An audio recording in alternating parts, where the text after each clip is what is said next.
solicit comments on proposed regulations. This is Monday, September 12th. The time is 10:09. And I would like to take roll call of the board. Linda Sezeger, Secretary Treasurer. Kathy Bitzler, Board President. Alex Leader, Vice Chair. Neil Hoffman, Board Member. Vince Chimno, Executive Director. I'd like to indicate that Ms. Deborah Jones is not present, Board Member, and Ms. Jeanette Finaldi, Board Member, is not present also. There is no requirement for board members, all of the board members, to be here at one time. This is a public hearing, a public workshop to only receive information. We're not going to be debating it or be asking a lot of questions from your views, that sort of thing. Staff that's present is Annie Curtis, is the Chief Inspector for the agency and is also a participant in the design of some of the regulations. Jill Thayer, she's recently married, so she confuses the last name for me, who is the office manager here in Reno, and Debbie Blasco is the Chief Accountant for the agency. I'd like to welcome you to this meeting. The way the process is required by law in rulemaking, which is what they describe, the development of regulations, as a series of steps that we're required by law to take. One of those steps is that when NRSs, the Nevada revised statutes, are passed, certain regulations must be established to match up against the law that was passed by the legislature. Some of the items we'll be seeing today will fit that category. There was a law passed in 2009 that required regulations to be developed in certain areas of the chapter, and you'll see some of those today. The second, that was AB 202 that requires those regulations to be developed. In 2011, a second bill was passed, SB 193, which deals with a number of regulations that have to be developed as part of a new license called hair braiding, and the repeal of the surety bond requirement and a new requirement that the Board of Cosmetology has been directed to create in compliance with the new law that's lesser than the previous requirements, but also offers an alternative method for school owners and to meet the requirement of protecting the students' rights and financial stability. So that's what we're here today for. If you haven't seen it, the first item that I want to call your attention to make sure you have in your hands is the notice of workshop. And on the top, you'll see it says notice of workshop to solicit comments on proposed regulations. This is the first step in the implementation of regulations. So today, the board will want to know what your views are on stuff that the regulations that have already been prepared or worked with by the staff, and some of them were worked with the Legislative Counsel Bureau, which is the legal arm of the legislature. But why they're coming before us today is there was a lack in the authority in the Nevada revised statutes that required us to put them on hold, go back to the legislature, have that repaired, and then come back and start the process all over again. So that's one of the groups. There's three packages I want to call your attention to so you get them in the right order. There are three packages, and they all start with the same front page that starts with small business impact statement. Every group of regulations that are proposed by the board or in the process requires us to draft a small business impact statement that says this affects the industry, businesses in either a positive or negative way. The important part, though, is on the second page. Generally, you'll find the topic matter, and it'll say, an example, the one I have in front of me says NAC 644.151. That'll be one group of papers, and so as we go along, be sure you're in the right place. I will call to your attention the first regulation that is going to be proposed in that group of papers, so you'll at least know where you're looking. And then attached right behind it, there'll be a document that looks sort of like this, and it says R something, R117, R145, something like that. Okay? I know it sounds a little confusing, but you'll get the rhythm very quickly. Today we have 4 topics we've got to deal with. SB 193, 2011 legislature, passed by the legislature, requires the surety bond to be repealed as is, which formerly was you either have $10,000 surety bond or a $400,000 surety bond. That's been repealed and has now been replaced in the law that requires a new level of surety bond and an alternative method should the school decide they didn't want to use a surety bond, another way of collecting money from the students that minimizes the exposure to loss should a school close its doors unexpectedly for any reason. And so the legislature's intent here is to protect the students' contracts as best they can, recognizing the old surety bond system was not working the way it was designed. And so that's the first item we're going to bring to the table. Okay, so does everybody see the 2 documents I just described? It says small impact, business impact statement, and on page 2, see if you find the page, that statement that says on page 2, about a third of the way down, NAC 644.151. Has everybody located that? Okay. The regulations that are being proposed for implementation are listed right there, 151 through 700. So we're taking input on those regulations. So on the second document that's attached to it it says R117-10. You found that document.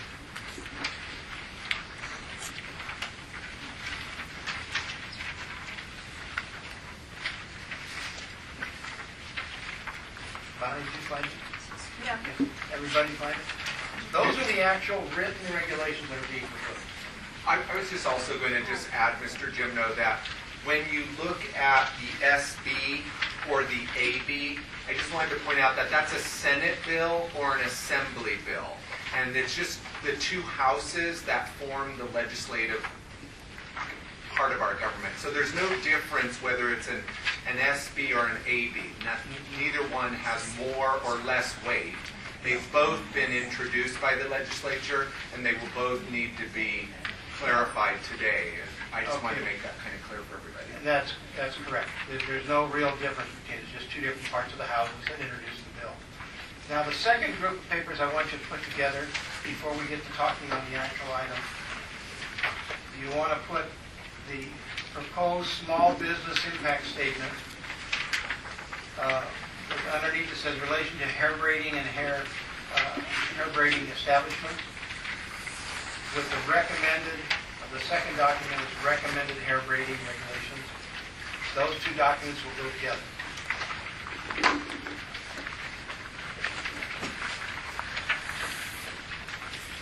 Okay? And the third set of documents that will go together will be, again, the small business statement. And on page 2, it says NAC 644.320 as the first regulation dealing with wrestling. Once we get all those in the right order, we'll know what we got.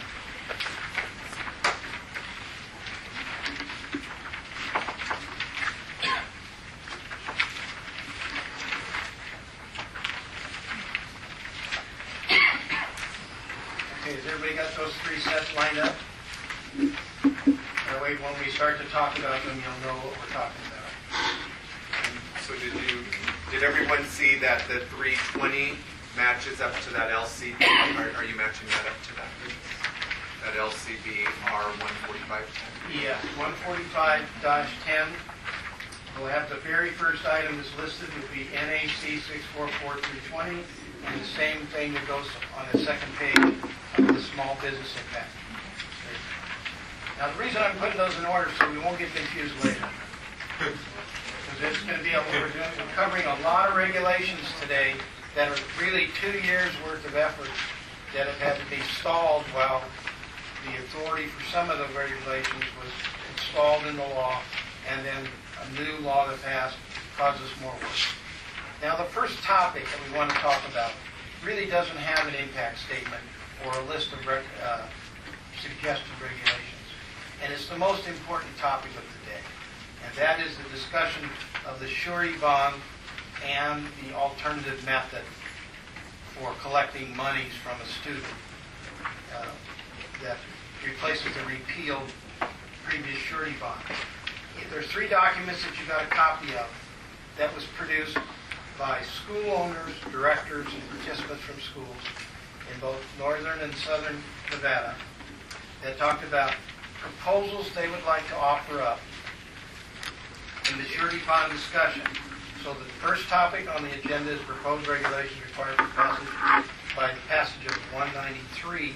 And the first one we're going to talk about is the surety bond replacement and the alternative collection of money replacement to meet the new law. Now, you've all found 3 documents that are part of the proposal. One has James Albert School at the top of it, and 2 of them have International Academy of Style at the top of it. And they're slightly different, so pay attention to this. You guys find those? Okay.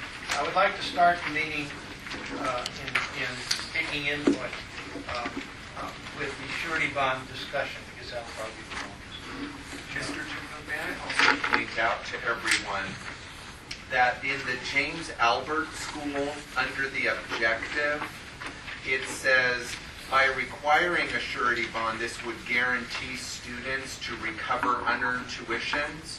I just want to be really clear right from the get-go that that's the intent. The intent of a surety bond is to help those students recover paid tuitions. But we have found, and Mr. Jimno can discuss this with you, that when one school in Nevada did close, the surety bond was insufficient to compensate those students. That is the reason why, that was one of the reasons why the surety bond was repealed, is because it was ineffective in that particular case, as well as in the drafting of the surety bond requirements. So while I just want to be really sure that people look at that statement, that guarantee is the intent, but in reality, it failed. The history of the surety bond, to bring you up to speed, began in around 2005 when a new law was passed and implemented the surety bond process, of which the schools that were occupied and functioning as of June 30th, 2005, were grandfathered automatically in at a $10,000 surety bond rate. Any school that began July 1st or thereafter, 2005, were required to follow a formula. The formula, when worked out with a minimum student capacity of 25, and following the formula, required a minimum of $400,000 bond, but the law also said you cannot have more than a $400,000 bond, so that was the magic number. What occurred is we had 3 schools fail in the first couple of years that I came on board. I came in October 2006, and within the first year we had 2 failures, and we later on had a 3rd failure. One school did not have the $10,000 bond because they let it lapse. And the students got nothing for any monies that they had already paid to the school for education they had not yet received. The schools, however, that had collected the money and they had taught the students and could release the hours, those hours were transferred. But if they hadn't taught the students yet, the school went bankrupt or closed its doors. The only way you could get to them was not by a bond. It was through civil litigation in the courts. The second school did what they call a teach-out agreement. They closed their doors naturally, they advised us properly, they had a bond, but they didn't need it because they were federally funded on the most part. Those students were transferred automatically to another school, and there was only a few students that had to be resolved through the use of the bond itself. The third school was grandfathered in as a $10,000 bond school. It closed its doors. It had 30-some-odd students. What comes to recollection right now is 37 students that had claims against the school, and only 3 were compensated for their hours. 2 of them got all of the money that were legally eligible for.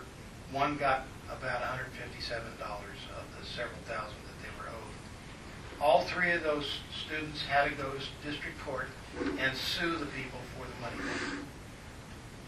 Only 2 1/3 or 2 1/5 got paid. The rest didn't get anything because the bond wasn't sufficient. The other problem that we're seeing is that schools that are in danger of going bankrupt allow the surety bond to lapse. So when they do close their doors, there is no surety bond. That is all cosmetic. There's no real money there to collect. That's why the board submitted a request to the legislature for consideration of repealing the surety bond requirement. The legislature repealed it, but weren't willing to give it all up, so the law now requires us to come up with a new bond issue that is a requirement.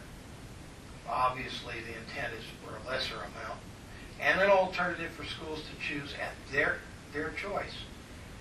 A different route that they could collect their money, so they don't have to come up with a security bond, the surety bond rather. And the issue really is surety bond companies do not want to issue bonds anymore, and they will only if the price is extremely high and they have a lot of collateral to back the surety.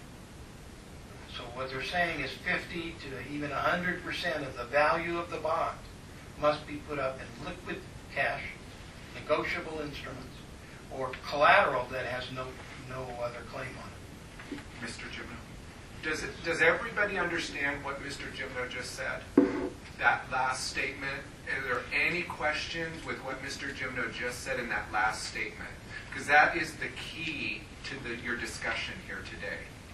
Does everyone understand that surety bond companies are requiring liquid cash deposits for the amount of the bond?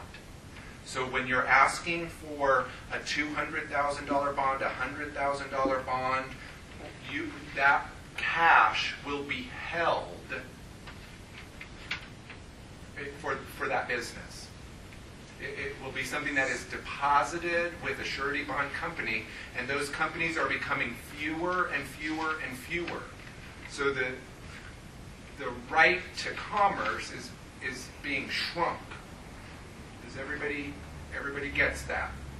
Okay, so for school owners, that becomes a pretty significant burden to have to come up with $100,000 in cash or negotiables or a piece of property that is now held by the bank and can't be used for any other purposes.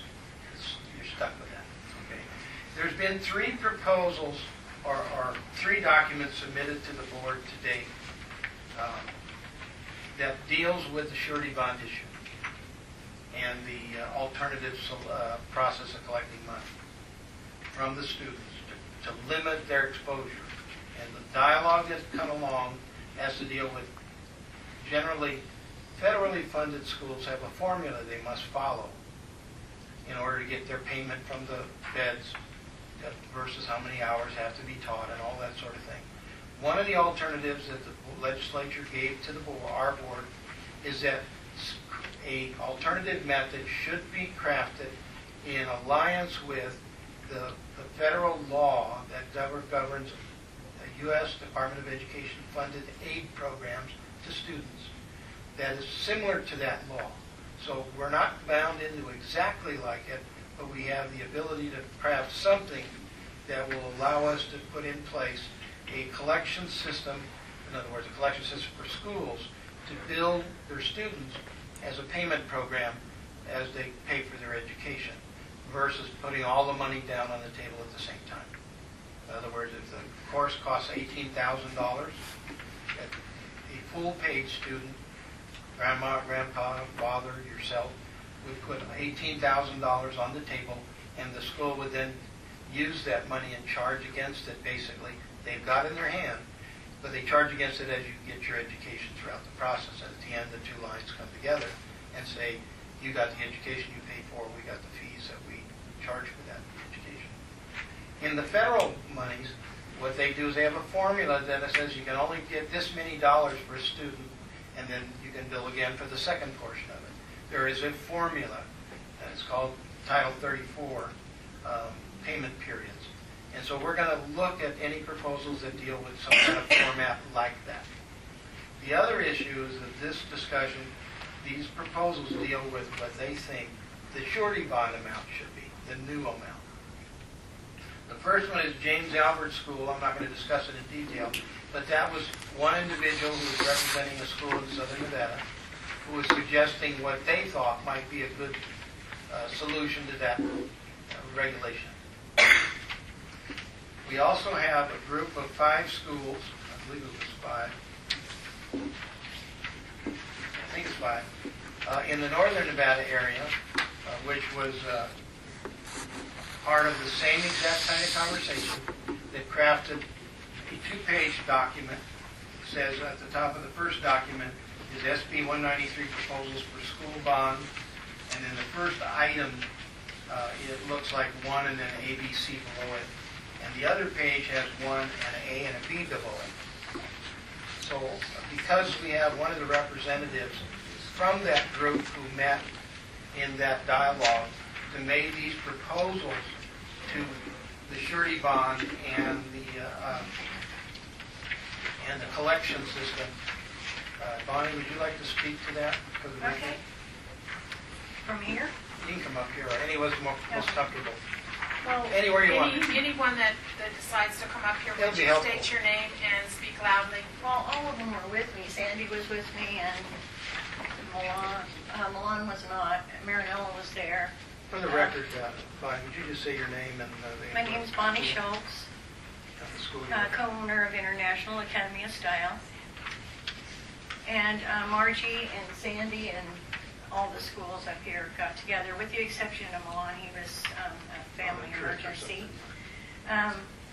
There were several different things that we hit on, and one of them was we agree with the CRF. We agree with the quarterlies.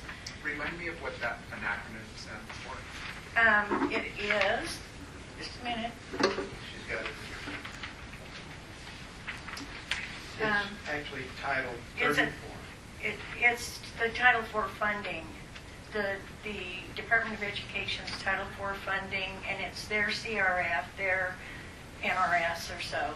Oh, okay. Okay. So it's a regulatory. It's a guideline. regulation that we have to follow. Okay. Okay, and that we accept money after they've accumulated X amount of hours. We can bill the government for those hours. So, and that's what the legislature is suggesting that we do with all funds. What our schools up here were talking about was the fact that we have cash-paying students, that cash keeps us going. And when grandma gives the student the $18,000 or $20,000, whatever it is for the tuition, if we don't take hold of that money, they can go out and buy a new car, buy new tires, buy new shoes, whatever with. So what we're asking in the regulation is that this money can be either held in a trust or an insurance policy of some sort, so that the student doesn't have access to spending the money before they pay their tuition. Because what ultimately happens, if they can't pay their tuition, those hours are being held, and I think Jill can attest to some of the withdrawals that we send in, withhold those hours. We've got several of those. So currently, the hours are being withheld when there remains a balance due. Correct. Correct, until that balance is paid.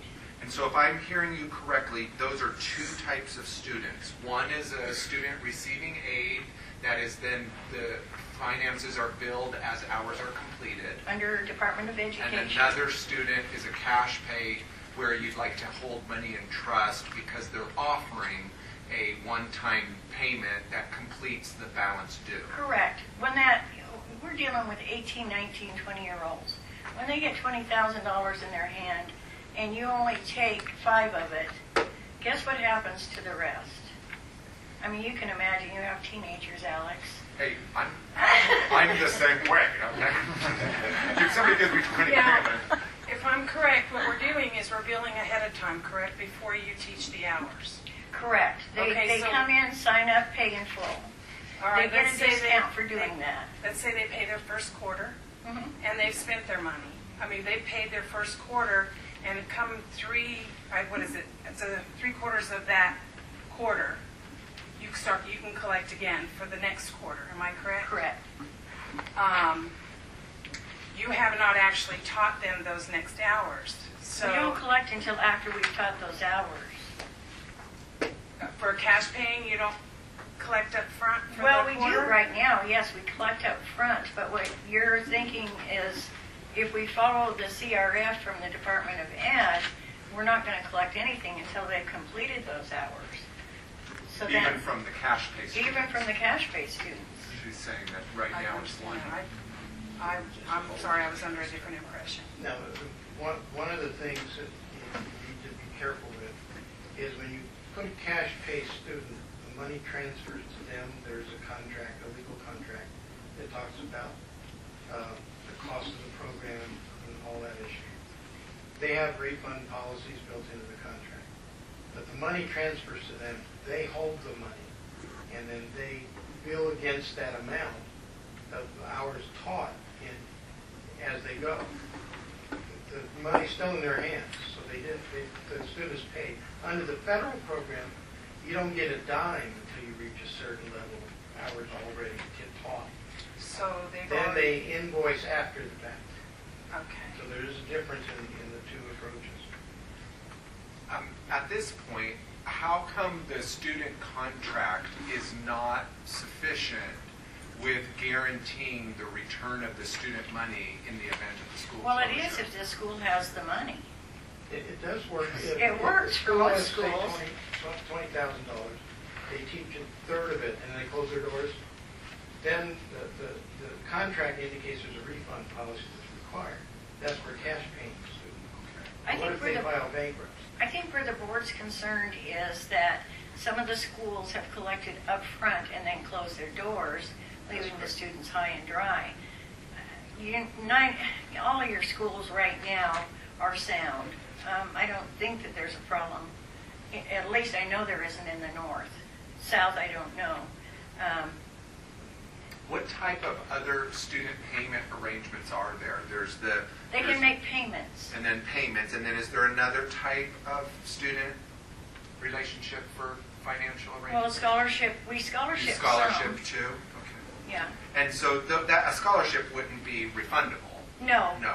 And if they don't complete, they owe for that scholarship as well. And then a payment as you go, there wouldn't really be anything refundable in a payment as you go? No, because they don't pay really. So really, the only student that we're talking about that needs a guarantee Is upfront is an cash, upfront cash full which is pay. 1 in 100,000.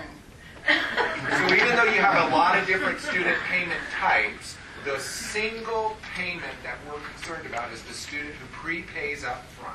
Okay. Is that what only one type of student, one type of payment option? Or their payment plan that they've opted for is large chunks in advance, Large chunks in advance. i.e. large chunks. Well, and I 30, think, 40% of it as a first payment. and Okay. excuse me, but I do know for a fact, and what Vince is talking about, that one school that went out of business, he dropped his tuition price so that he enticed half the town to come in with cash at like $7,000 or $8,000, and then closed his doors. You're not going to have that with the schools that you have right now. You're not going to have that. I guarantee you. What we're proposing also is on your new schools without Title IV funding is that you have them post a $200,000 bond.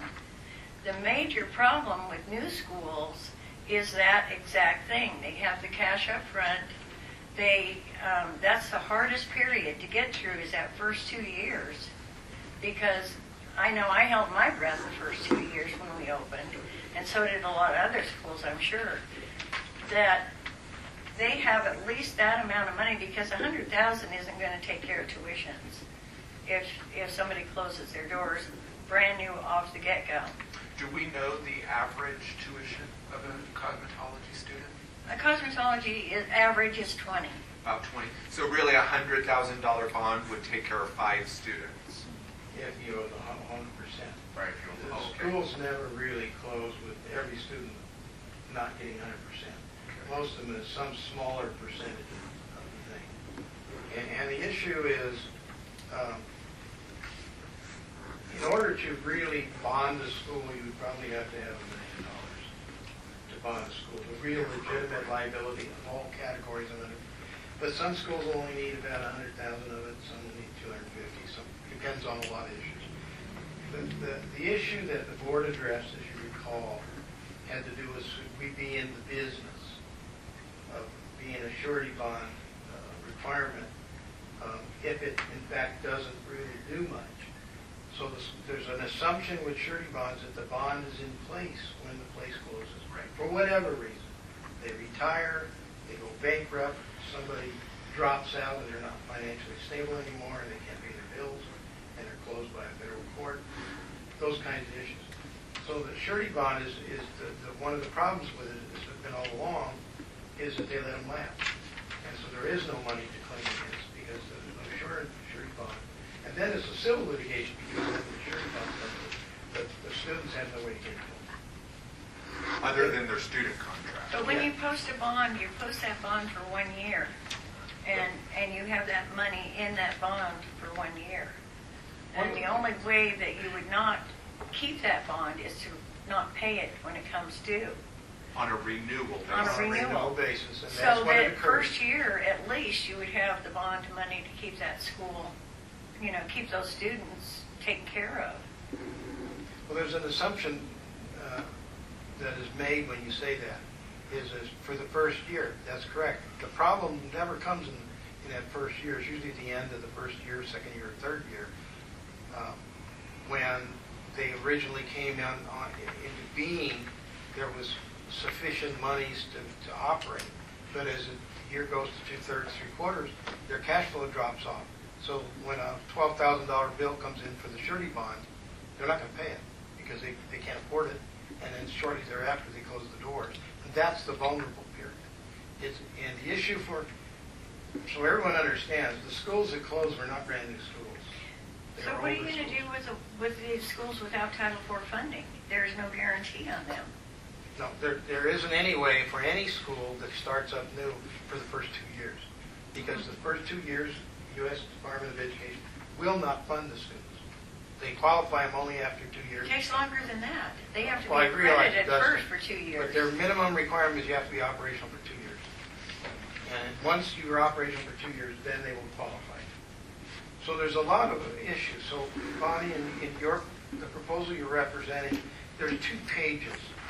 Let's see if we got it straight so I know Well, the one I prefer is the $200,000 2-year bond. So there's 2 different proposals on the table from this group. right, and what we finally came up with was the one with number 1 has A and B. Okay. That's the one that the schools, when we got together, came up with. And then it's got 2 and 3. And this is only to protect those brand new, the students from the brand new schools opening. And the third part is in case somebody wants to sell and a person coming in would either assume their bond or assume their payments by the Department of Ed. I guess the question I have is there's 2 of them. They're similar but not the same. Right. Which one are you saying one is a the one higher recommendation than the other? Or No, the one I'm recommending is that schools have been in business for 2 or more years will have the following options. A, accept payments in accordance with the Department of Education, including all cash pay funds, which will be deposited in a trust account and collected by the school in increments in accordance with the Department of Education So CRF. that's your preference. That's our preference. Okay. But they also have B, they have an option to present a bond to the board in the amount of $100,000 if they don't want to follow the CRF. If when you have a new school, number 2, new school will be required to post a $200,000 bond with the Board of Cosmetology for a period of 2 years. At the end of the 2-year period, the school can petition the board to lower the bond in accordance with Section 1A or B. So after the 2-year period, if they're collecting from the Department of Ed, or if they want to maintain a $100,000 bond, either or. So a brand new school, so I understand, and what you're saying is this other one is not the one you're recommending? No. Okay. So this is the one that's recommended? Right. I want to be sure I get that in the minutes right. And then number 3, when an existing school is sold, the buyer will assume the amount of the bond that is in place at the time of the purchase unless the existing school is in violation of not maintaining any of Section 1A or B. In the event that the school has not maintained any section of Section 1, the buyer will post a $200,000 bond as required for a startup school.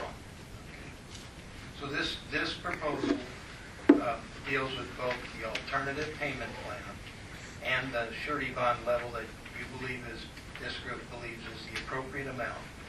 And it also calls for, after a period of time, it drops away unless it's sold or a new school comes in. Correct. Because after the 2-year period, they should be able to be at least accredited and going toward getting Department of Education funding. Now, since you submitted both proposals, what do you want us, the board, to do with the second one? Throw the Leave that other out? one away. It's, Well, with all due respect, Bonnie, I do like the justification of the second proposal. Like, there are things about your second proposal that are valid arguments, which are you'd rather receive the student trust because then you're not turning away potential painful students. I think that's missing from your proposal number 1. That's a valid argument. And also, I think you also make a valid argument where you say they may just not have the payments necessary to complete the remainder of their education. Well, I think and that's the a big valid issue point. with us and the big scare for us is our drop rate really makes a difference with the Department of Education. And if they can't pay their next payment, that affects our drop rate because then we have to withdraw them because they can't pay. So that's a hit for us on the Department of Education. Go ahead. Building on Mr. Leader's comments, what I'm going to suggest to the board is the first recommendation is the one that the group from the Northern Nevada recommends. Okay. The second one has items within it that may be of use in the overall dialogue. So I will indicate on it that it's the second proposal, but it's also second in the category of the recommendation status.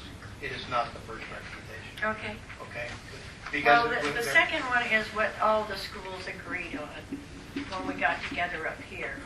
The first one was a rough draft that I sent out to all the schools up here before we met. Okay, so what I'm saying is we're taking input. So the board's going to make the final decision. Okay. But there may be parts of what Mr. Leader, I think, is protecting him, is that there may be parts in both of them that are valuable for consideration. Okay. Is that what you're saying, Mr. I am. I don't want to discard number 2. I just maybe want to put it into that lesser Proper, position. yeah. So we've got 3 things that have been put in the record for consideration. If I could ask a question on the student tuition recovery fund that California utilizes, what is that?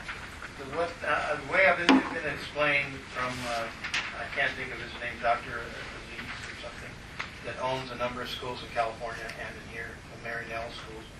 What they do is they charge the student $2. The law says that they charge the school $2.50 per thousand of the contract that's been provided in the agreement of the enrollment.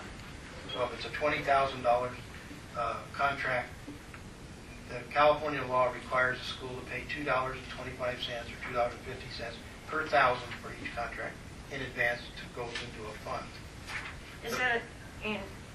Is that charged to the student? Well, it's hard, when you ask them, it's really charged to the student. Some of them say, well, we charge it up front to the student as a fee. Others say, well, we just increase our tuition and it's included in the tuition now. But that goes into a fund which is managed by the Department of Consumer Affairs. I think this is the umbrella agency that covers cosmetology and other licensing boards. But that requires the state to keep the money in the bank and manage the money and be accountable for the money.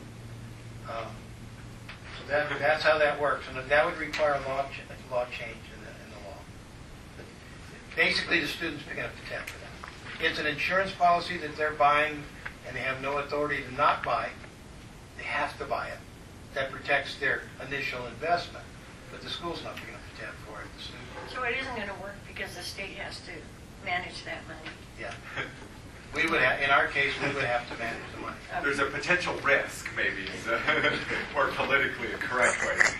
Yeah, and the issue is if there's a failure of the school, and what happens is there's not enough money in the account, he picks up the tab for the excess, that kind of thing. It takes a lot of years to build up the account. So the California law has been in place for a while, and so that's what that was thrown out for, that discussion. It is the only state that I'm aware of that does it that way. I wanted to also ask too, Bonnie, I wanted to double check on your proposal that there's 4 different types of schools that you're addressing in your proposal. There's the new school, there is the existing school, there is also the school that's under 2 years. In that existing school category, it's an under 2 year and an over 2 year. So kind of a grandfathered thing, but in 2 different categories. And then there is the 4th one is going to be your school that may be going under. So Well, the one selling. the one selling. The okay. one selling, So, or okay. going under whatever, but they would be selling if Well, so they're- maybe the 5th school is a school that's is closing. Let's call it that. So you have a new school. You have an existing school under 2 years or an existing school over 2 years. Then you have a selling school, and then you have a closing school. So there's really 5 school categories that need to be addressed in that proposal. Am I correct? Well, I don't have a closing school. I have a selling school. Well, I think you're adding it because it's an assumption. Sooner or later, you're going to have to close it. Yes. Well, what it's saying basically is if they haven't maintained their bond or their following CRF, then they would come in as a new school paying the $200,000 bond. My real big concern here is that cash-paying student with the trust fund or the ability to hold that money somewhere so that it doesn't get spent. And that's my main concern right now, because you don't understand what we've got. All these students that come in, we can't collect a dime on these CRFs until they get to 300-400 hours In an accredited school. in an accredited, well, in a Department of Education school. So those cash-paying students are what gets us our supplies, pays our overhead. Bonnie, there's an assumption. The CRF is the federal law requires a certain number of hours before they'll reimburse you. It's Right. almost a reimbursement program. Correct. In the original discussions of the idea of a alternative plan was that fashioned after that general guideline that you would be allowed to collect the first 25% before the first hour is taught. That was the original discussion, or some number like that. Yes. May I speak? Sure. It is exactly with my school. They drop the money the day the student drops in. It clocks in when they come into school. So you get your federal money? Yes, federal money comes in from 0 to 450 hours. And you get paid for that 450 And we hours on get the first day? paid for that. We get Okay. the Pell Grant, and we don't get the student loan until 30 days after they have been in school. Well, for grants 30 are days. different because they pay the money right up front. Pardon me? And grants are a little different, but the one I'm worried about is to get to Ms. Schultz's discussion about the full payer. There is no legal way this board could require a trust fund for an 18-year-old on money that is paid in advance like that I'm aware of. I can have the Attorney General Well, look at it. it wouldn't be the student, it would be the school sets up a student trust. So you're saying the school would be The school would required to set up set a the trust? student trust to put that money into, to draw from on a quarterly basis. Okay, that's a I have a question on that. Is the school in control of that, or is the student? The Is that school is money- in control of that because all the students that pay up front would go into that student trust account. Okay, well then then we're back to square one. If the school is in control, they could take that money, correct? Yeah. Regardless of whether they taught them that. But you're auditing, right? You're getting the financials, right? No, we're not auditing now. That may be the regulation that comes.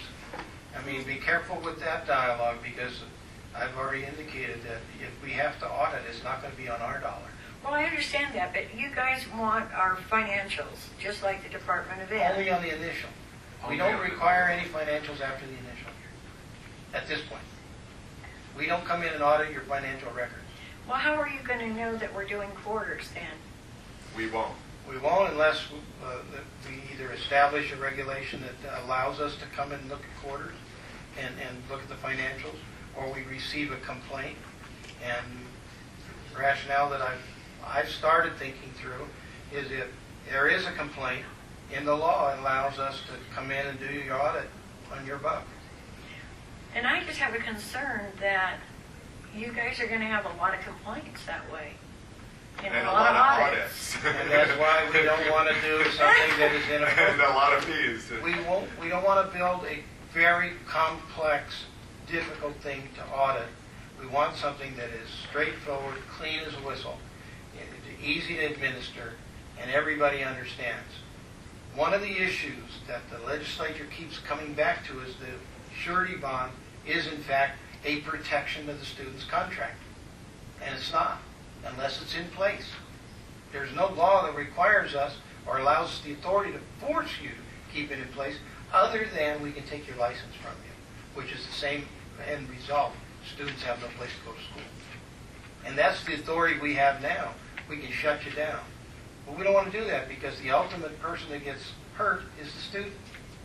So that's what we're trying to get around, is the students at liability all the time because they sign the contract. So they're involved in owing you money when you collect it.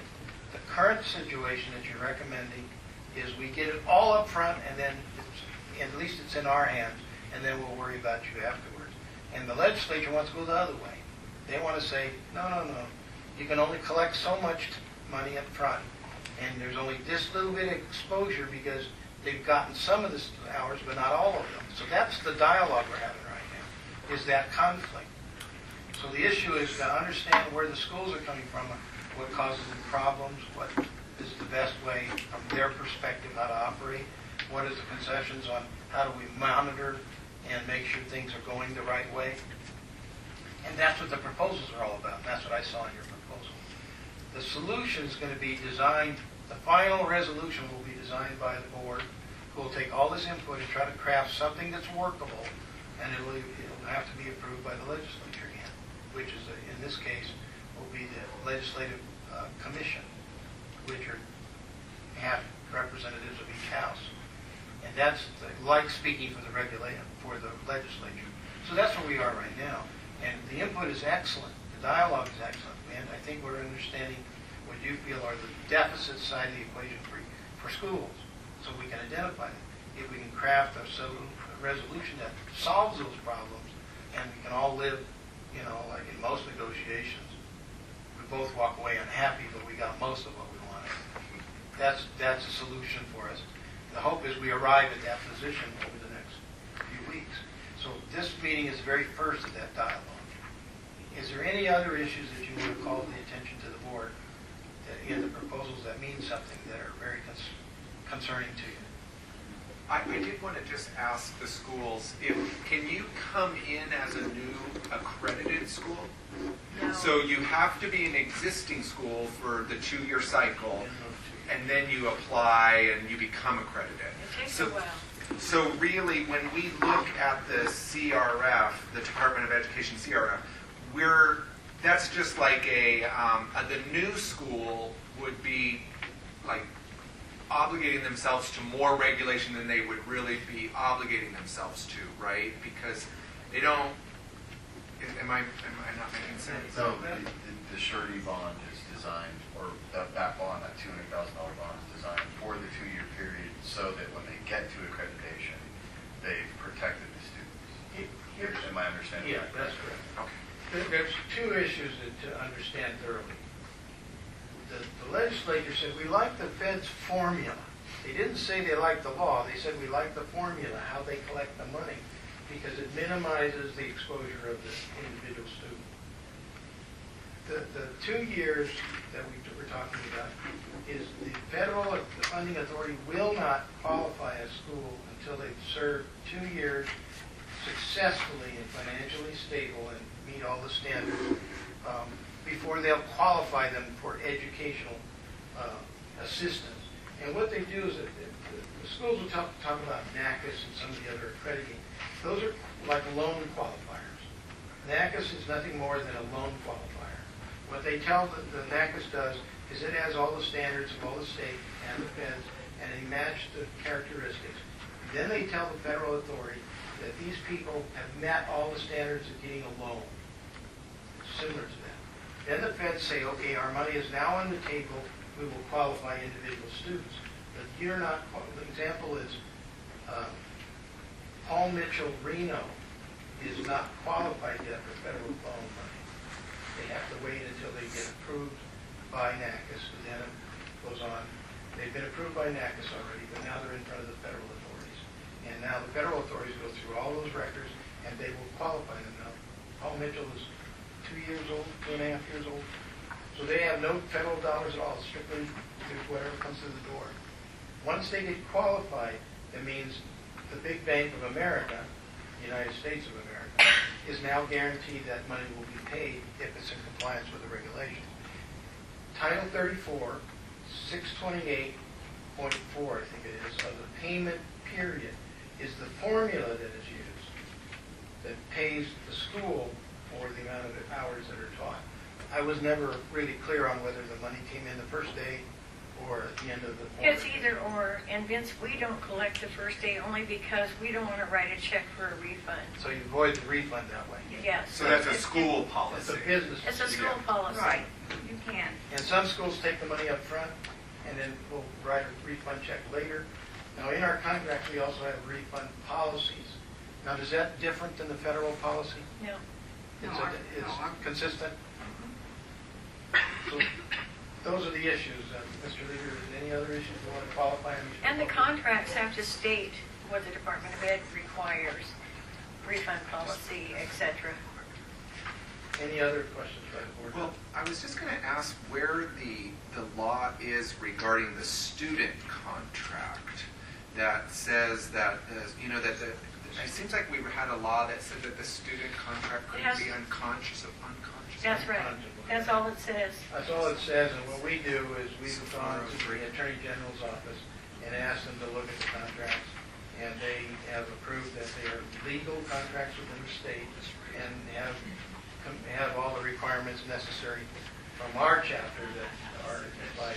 And so that's the NRS 644.403. And how come that contract can't just say, we're going to pay you back before we close? Kind of thing. I mean, do you know what I mean? Like, how come it's not a... Well, there's a why is- formula that's required by NACIS on refunds, and we follow their formula. But again, that's going to be an accredited school. So No, I'm not necessarily. I guess what I'm trying to figure out is how come the surety bond issue, that why we're even here talking about it, can't just automatically be replaced with something in each school's student contract? that It's says- already in there, Alex. The contract protects the student already. The fact, though, is that when a school goes under, they file a bankruptcy, the student can't claim on anything. Is that correct, what No, happened? what happens is they take their contract, they go to district court, judicial court, But there wasn't any money for them to get. and the courts have issued an award that said the student is owed by this person who signed the contract, this company, this amount of money in return. The problem, there's no money in the bank to get, because they're no longer a viable. Right, once you file for bankruptcy, you protected yourself from owing that debt. That's correct. And then you got to get in line like everybody else. So the students, an example, the contract is valid, it's enforceable, and it contains all the parts and pieces that the AG's office felt was required in the contract. And they've gone to judicial court in Nevada a number of times, and each time they won the award. The trouble is when you got a bankrupt company you're trying to collect from, it's up to you to collect it, because there's no fund, no bank account, no anything. And that's the problem of the surety bond.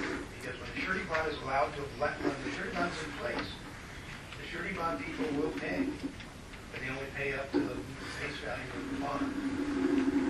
In the one school that closed up here, there was, like I said, I think 37 students.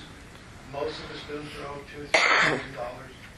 The first two students got a little over 9,000 something, because that's what they were owed. The third student had a $2,000 or $3,000 liability that they were awarded. There was $157 left in the bond. That's what they were paid.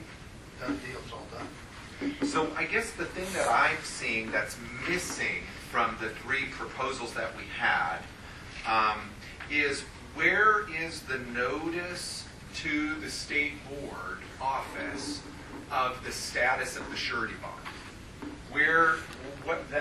It's not part of the proposals that the state board become notified. The board is notified from the surety bond company. Okay. Generally, if they get a failure of the payment being received for the surety bond, the policy is lapsed at that moment. Right. As soon as the surety bond sends us the notice, that if we got that notice the following day of the failure, it's already too late. Right. So what is the school's proposal to address that issue? Because that is the issue that is still not decided. That's why we're here. We need to get to that issue. Where do you decide, how do the schools want to decide the next day when that surety bond is not in place? Because even with the proposals for the 4 or 5 different types of schools, it still is not going to address that one concern. Go ahead. Alex, Sandy from Carson City Beauty Academy. And what we were proposing is to take our money from the private sector, the same as how we receive it from the Department of Education. That way, if you came in as a private paying student, you wouldn't lose any money, because, I mean, you should be there at least 270 hours, and that's a refund stopping point by the refund statements. So your money would pay for your first 450 hours, okay? Then, if you are still in school, we would use another, or expect you to pay another part for your next 450, or it's accrements of 450 hours. That's how we expect you to pay us, is each quarter. And then you're not going to be losing that money, because you're paying it, if you're a cash paying student, you're bringing us in that much money at each time, a billing statement or notification, and then you would bring that money to us. So now, if I heard you correctly, though, Ms. Schultz, that you want to accept some students' full payments. So how does that balance with your concern? I can do either way, either or, it doesn't matter to me. I think your main concern, and the legislature lost this totally, is your brand new schools. Your brand new schools are the ones that are really in jeopardy because they don't have Title IV funding. So, but if I heard you both correctly, even the brand new schools can have incremental advance payments of a short-term number of hours. Sure. So you could potentially collect whatever you decide to be that maximum number of hours. Right now it sounds like 0 to 450, but realistically you could require 250 hours where you just continue to collect in these incremental hours. And that, what do we say as a board, that you're not allowed to collect a full tuition student? Is that what we're supposed to Well, say that's as a what board? Vince is saying the legislature put in front of him, was that we weren't, that we should even take cash in increments. Right, that's what just to clear that up. In other words, there really would, the policy of the board is that there are no full pay advanced tuition students. Is that what I heard correctly? Sometimes we do get those kind of people that come in, and we use that as capital to work with. Okay, but we're letting you know right now But you don't want that. that we can't Do that. continue to allow that because the legislature, LCB, is asking Right. us to create a policy or Yes. a guideline or a regulation, And and we will have to not allow that because there's no guarantee back to the student. Right, but if we took and opened an account and put the money in the pot like that you would have, California does, I would. But if we put the students' other money in a pot and then say they quit school, we did a refund, their money would then come out of that pot back to them. Okay, and then with all due respect, Sandy, I heard two arguments against that. One was that it would be mismanaged because of the risk, that the state mismanages that money. And then number two, Not yours. You're talking about... as a state right, trust right, account. I got you. And then the second one was what Ms. Ditzler Yes, what if we explained, took the money and is that ran the away with it? business themselves could mismanage their own trust Correct, account. I understand that. So again, Here you're we at are. a standstill where you really have not solved the problem of what is the requirement for schools accepting prepaid tuitions in full. It sounds like you won't be able to accept that student. That's correct. Sounds like it, doesn't it? Now, is Everybody that running something their that the school schools businesses. really feel is the... The schools really don't have much of their own say in their own businesses. They just do the work. That's right. Obviously, it's going to be what the board decides, so whatever you guys decide, but what we're saying is that cash up front student helps pay the bills because the money from Title IV funding comes in drizzles. Right, but paying the bills and complying with LCB's request that we guarantee that students advance payments, it's like the left hand can't talk to that right hand. That's fine. Whatever you guys decide, we know we have to live with it, you decide, so. Mr. Jim, now, I wanted to ask you, because from what I understand, for the Title IV funding, they collect basically after you've got 75% of that quarter hours, correct? Something. Okay, but we've been asked to kind of run something on the same lines as that. Now, if a student comes in and wants to pay cash, they would have basically pay up front instead of waiting for whatever the 3/4 of the quarter is. Am I correct? Can we do that? No. The It has to be legislature was just like very that. clear on this, Okay. that they felt that the liability to the student is too severe and the liability to the school is too much of an advantage for them because they hold the money in advance from those students. They said, no, we don't want to do that.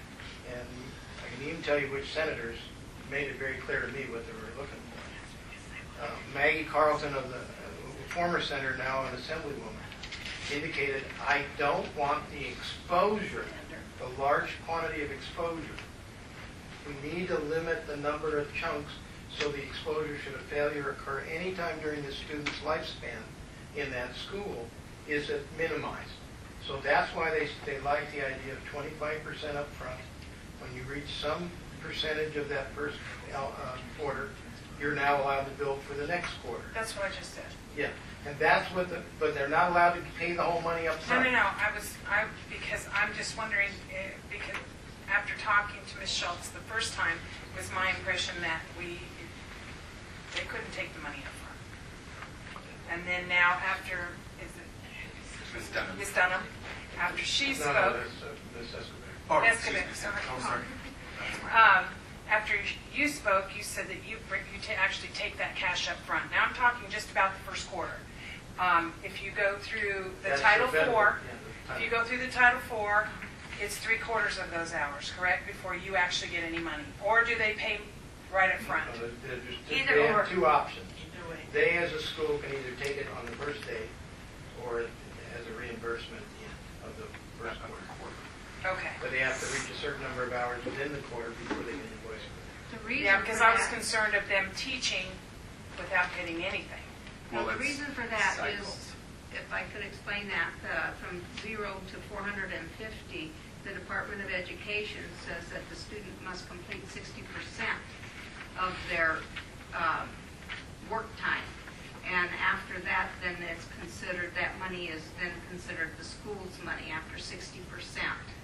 So at 270 hours, the money then is legitimately the school's. If you wait, like maybe Bonnie waits until 270 hours, so she knows that she doesn't have to refund any if the student walks out at 271 or 275. See, I like that policy. I just think that just makes so much sense. There's very realistic timelines. Oh, you don't? No, well, I use mine when my students start school because you need the capital in order to get their books, their supplies, and you pay your bills. Bonnie does it a little bit differently than I do, but we have the option from the Department of Education to do it either way.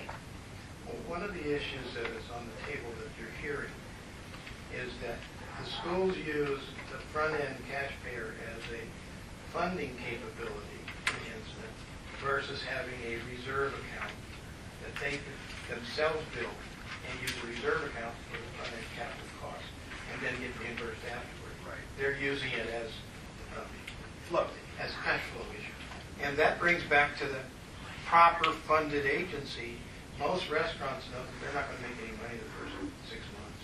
So they have to have 6 months of running capital that they have to fund up front in order to operate in the first year. That's just the way it is. And so the issue is who pays for that capital cost on the front end of the student. When you look at the whole 9, 10, 12 months, the same number of dollars come in the door. It's a matter of how that's administered. So what we're hearing is their approach, they use that front-end money and they like the full payers. There's not a lot of percentage of them, I would think. There's about 1%. Yeah, 1 in 100, you said? I would say anywhere from 1 to 4% is probably realistic. Somewhere in there is what the reality number. Each school may be slightly different. May I add something on that trust, Rodney? Would you explain what you told me? If we have money in a trust, State your name. Name? excuse me, Right. Rodney Moore, Your name? Carson City Beauty Academy. If we have money in a trust account so that the student is safe and so that the school is safe as well, if we put money in there and we had a signature for 0 to 400 hours from the student and the school to release the second portion of the money, would that be possible as well? It's, So that the school just can't get a full cash paying student and say, okay, now I need $20,000 worth of supplies. We can only take from what's guaranteed from the school from 0 to 450. That sounds like an internal bookkeeping. that's a bookkeeping issue, and it's also who does the work for that and who accepts the liability if it's not running right. In our operation, when we do that internally, we take the loss if there's a mistake or a problem or whatever. The suggestion you're offering in California, the state of California said, okay, we'll keep the money and manage the account. That means there's work. Somebody pays for that. In this case, we don't have that system in place, so we have to create it by a law change. No, but in our school, rather than putting it onto the board in the school, has the school's trust account and have the student involved in it. When it comes time for the second payment, then the student would then also withdraw, be a signature on the withdrawal slip to withdraw the money, not us. That money goes into a trust.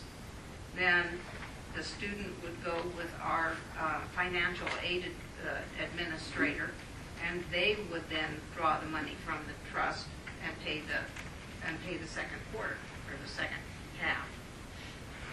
Michelle? Just a comment. I think all the schools right now can deal with the quarterlies. We can all do that. We all have enough money in the bank to cover those students in the event that they want a refund. I'm more concerned about the new schools coming in and how they're going to operate on quarterly payments from the students when they have 25 students to start and they're only collecting maybe $4,000 from each student. How are they going to maintain for a full year? I think that's going to be your big concern, not the existing schools right now that have financial aid. We're doing fine. My sense is that the new schools are not going to have any different combination of decisions than you do. The issue for a new school is if we don't like that front-end liability issue of financing all the parts and pieces before we get paid, they can put up the $200,000 surety bond. That's their alternative. They can do that. But the alternative method is for those schools who can't reach the $200,000 in the surety bond because they don't have enough liquid collateral to cover it. Because that's what you're describing. So if they can't come up with the $200,000, they're not going to get licensed. And if they choose to go the other way, then they're going to have to survive. Because that's the liability is reduced by that process. I have a question. I don't know if this goes with what Ms. Schultz is saying, but if a new school comes in and they have the $200,000 surety bond, and their students can their students pay everything up front, or are they going to have to pay in quarterlies? Am I understanding you right on this? Yeah. Is that going to hurt? The law reads you can choose either path. If you choose a $200,000 bond, the rest of it goes out the window. If you choose the payment plan, then you have to obey this payment plan approach. Your Okay, choice. so that's after you've been in business for 2 years. No, from day Well, one. that's our proposal. I still want to remind you that one of the problems from the very beginning with repealing the surety bond is the availability of surety bonds. You know, that market has shrunk for schools of cosmetology. So, you know, it sounds good in theory to go ahead and say that new startup schools will be required to post the $200,000 bond, but again, we're back to 2 years ago when we found out that surety bond market has shrunk. So where's the and it has protection? become expensive. So where's the protection then, Alex? Well, the protection... This is a brand new school. They don't have funding from the Department of Ed. Well, number one, the protection from a brand new school is that the application will not be approved unless they're properly capitalized. It's happened before. But Number two, the schools that closed were not new schools. They were existing schools. And they were actually schools that were longer than 2 years. So the argument to have a little bit more regulatory compliance on a new school is actually, you know, you don't have the evidence to back that up. The evidence is that they were all three existing longer than 2-year schools. So really, the argument is for existing schools, not so much for the new schools, just because of the track record of closures. And then the third thing is But that... that was a school without funding from the Department of Ed. Oh, no, I recognize that, you know, there were some problems. Don't misunderstand me. I'm just saying that they were existing longer than 2-year open schools. And then finally, the third thing is that the front-end cash payer cannot be a cash flow manager, because that's exactly what the problem is. The problem is none of those front-end cash payers can be used as cash flow managers. because it's the guarantee of the front-end cash payer, that money has to go into trust. So there can't be an argument that, oh, well, we like the front-end cash payers because they help us with our cash flow. That's exactly prohibited. That would be prohibited from using those monies until XYZ. I'm just going to throw out there the 60% of the hours have been completed. Now that front-end cash payer can be used to help manage cash flow. So again, the new school, Vince is going to do that math when that application comes in, and he's going to compute out the capitalization of their amount of money that they have available to them to help look at their potential risk. There's going to be an average of 25 students. 60% of that money can come in at X amount of time. How much time does it take to use up that 60%? Does that applicant, does that new school applicant have enough to sustain that activity for that full 2-year cycle? 2-year cycle is a long time. And that'll be a policy that happens in new school application approvals. But they have the option, according to the legislature, they have the option of posting a bond. Oh, not quite. The surety bond was repealed, I thought, and we're supposed to come up with a better plan. The surety bond was repealed, but the legislature indicated they wanted an option for all schools, whether new or old or indifferent. The first option is that you could just say, I don't want to put up with all that collection stuff. We're going to put a $200,000 bond on the table. We qualify. That's it. Or they can say, we can't come up with another $100,000 in liquid capital to put in a bank somewhere, and we believe we're financially stable enough to go through the collection formula. Those are the two options for all schools, new, old, or indifferent. So that the argument about old schools, new schools, I really don't think holds water. It's not financially based, because if one says somebody has a lot of backing, they're going to buy the bond, and the heck with it. It's a lot easier to deal with. Then they just qualify for the federal funding. When they get to 2-year level, they'll go into that formula. The new school that can't reach that bonding level can still participate, but they have to use this alternative, and they must survive on that, because the exposure to the students is minimalized, at least far beyond what it's been in the past. Now, there's this tone that the new schools are to be the problem. Most of the new schools are generally well funded for the first year. They look like they're in really good shape, and you do their financials, they look fine. The trouble is, 5 minutes after you prove it, they get sued by somebody, or the feds decide to take, if they have schools in other states and they take back money. One of the schools in this closure had 13 schools at one time. And it got solved because the federal government didn't like the way they were handling their finances in another state, and took $1 million back and put them in jeopardy. Then they got down to 2 schools. They had to sell all the other schools to stay solvent. They had 2 schools left, and they were very, very marginal after the settlement deal. And that's what caused it. And they were quite old school. And it wouldn't have mattered if they had the surety bond. It wouldn't have been enough for 13 schools worth of students. Well, the more important part is they didn't let their bond lapse, but it was only $10,000. It didn't cover anything. The issue is, what I've tried to explain to the legislature, and we were very clear on it. I testified a number of different times before the legislature, and I told them openly that we have one school that can't reach it, and if you don't, whatever you decide, we'll decide whether the school lives or dies, period. And we had a couple of other schools that were talking about instability because of all the financial reduction caused by the recession. My sense is that the issue is, for whatever reason, the legislature heard the voice from the schools that they wanted to keep this surety bond. So that's the reason they didn't want to repeal it 100%. So they've got it. We're in a decision now. What's a reasonable amount? Is it 100,000, 200,000 for new schools,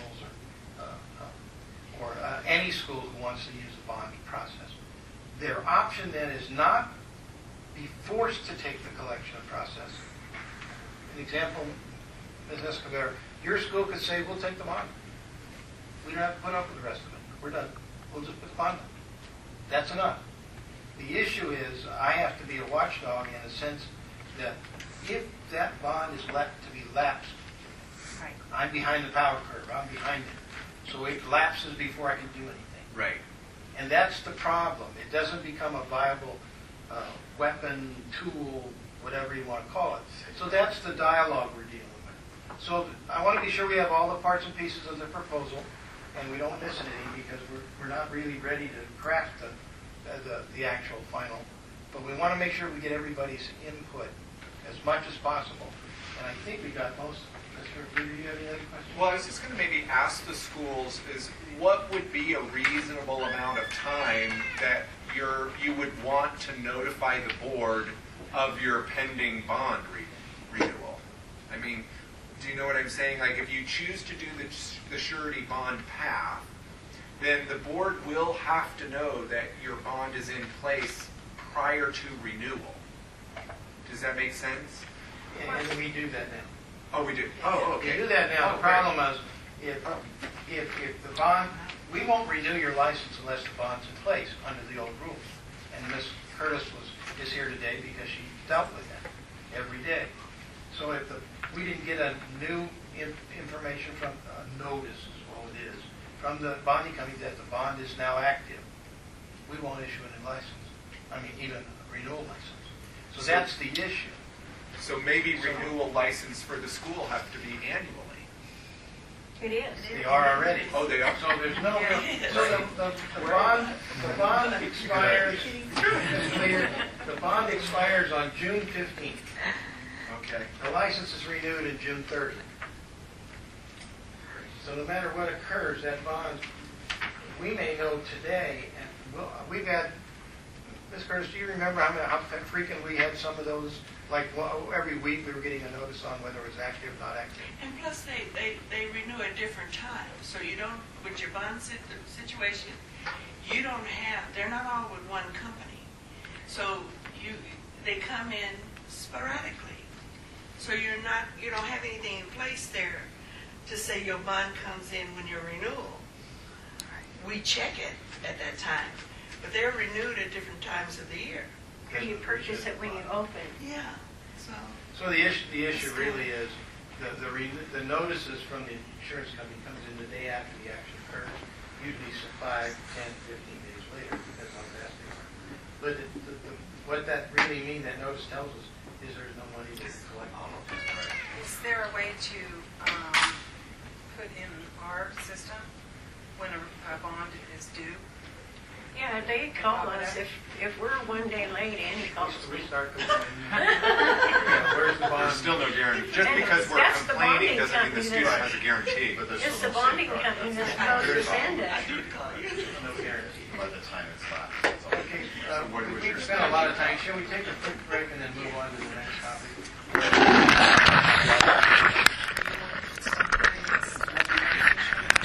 Yeah, we're just taking input, so we've got a lot of input. Was there anything else? Anything that we missed? Only one thing I want to mention is the 100,000 for existing schools. I think is sufficient, the ones that have Title IV funding, if they opt for a bond. Again, my concern would be the brand new schools with the 200,000, but that's up to the board. Well, there's no reason you can't put in a larger amount for new schools for a period and then say drop it down. Those considerations are all possible. Okay. Okay, I guess we'll take Take a body break. Everybody's been here a long time, so I didn't know 10 minutes. And we'll wait for 1 minute. 2 minutes.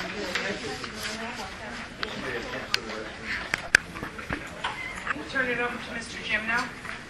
The second item on the agenda today is going to be item dealing with number 2, and it has to do with threading issues, regulations that the threading legislation in 2009, AB 202, the legislature pulled out threading from Cosmetology chapter and then reinserted it a different way. And so threaders now are not licensed any longer. Threaders now are certified They don't take a test. They don't take a practical or a written test. They just have to tell us where they're operating, and they get a letter of certification. However, in the law in 2009, the legislature asked us to make sure that kiosks, which are now where some of the threaders operate in, or standalone businesses that are only for threading, or a threader could work within an establishment's footprint as a certified individual, not a licensed individual. Well, with that, they told us we're supposed to craft some new regulations to be sure that the kiosks and the practice of threading are doing the basic infection control kinds of things. So what I'm asking you to look at now is the small impact, business impact statement. And it starts with, on page 2, NAC 644320. What we did is we went back during 2011's legislature, had the authority to craft the regulations, which had been left out by accident in 2009. We've got the wording put in the legislation, it's now law, which now allows us to proceed with these regulations. Now, the regulations that the staff has worked hard on and has worked, in fact, with the Legislative Counsel Bureau on wording for the regulations is contained in R145-10 in that document. These are the regulations that are being proposed by the board, and the first step of the regulation to be considered by the legislature is taking public input on them. All of them are basic regulations in threading. What it means is we've talked about regulations dealing with a kiosk or establishment and the basic practice of threading. They're very simple. There's only a few of them, and we need any input you might have relating to the regulations that are on the documents that starts out with LCB file number R145-10, and they're extremely basic kinds of things that we do in every other part of the industry.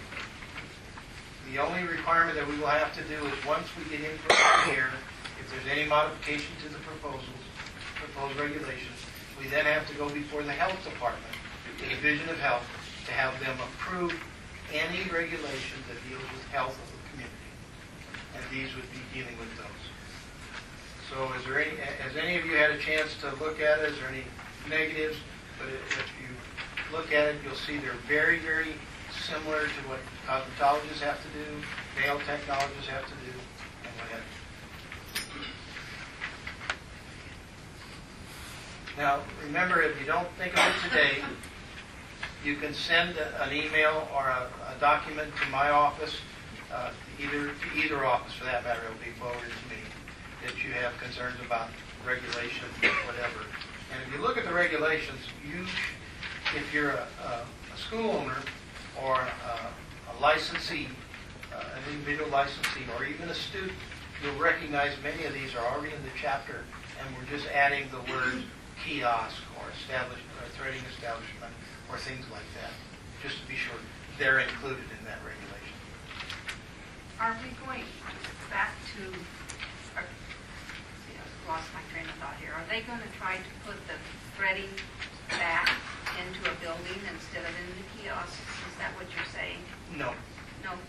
What the law allows them to do, we objected, but we were told that this is the way it's going to be. A threader can operate in a kiosk that we can surprise visit, examine, and check to be sure they're doing everything in the way we believe is appropriate. Or a standalone office, and you've seen them now, at least in Vegas we see them, threading establishment, that's all they do there is threading.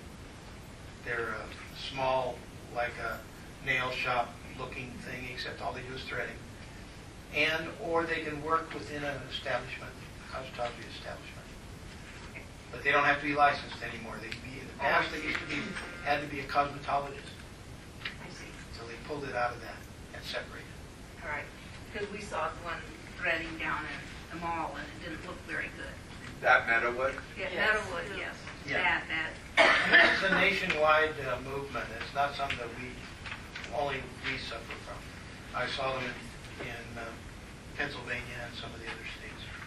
And there, pardon me, I was going to say that there is a feature in American Spa which features the Las Vegas, threader extraordinaire in last month's issue. So there's an article about it if you want me to. She said it's like a $2 million,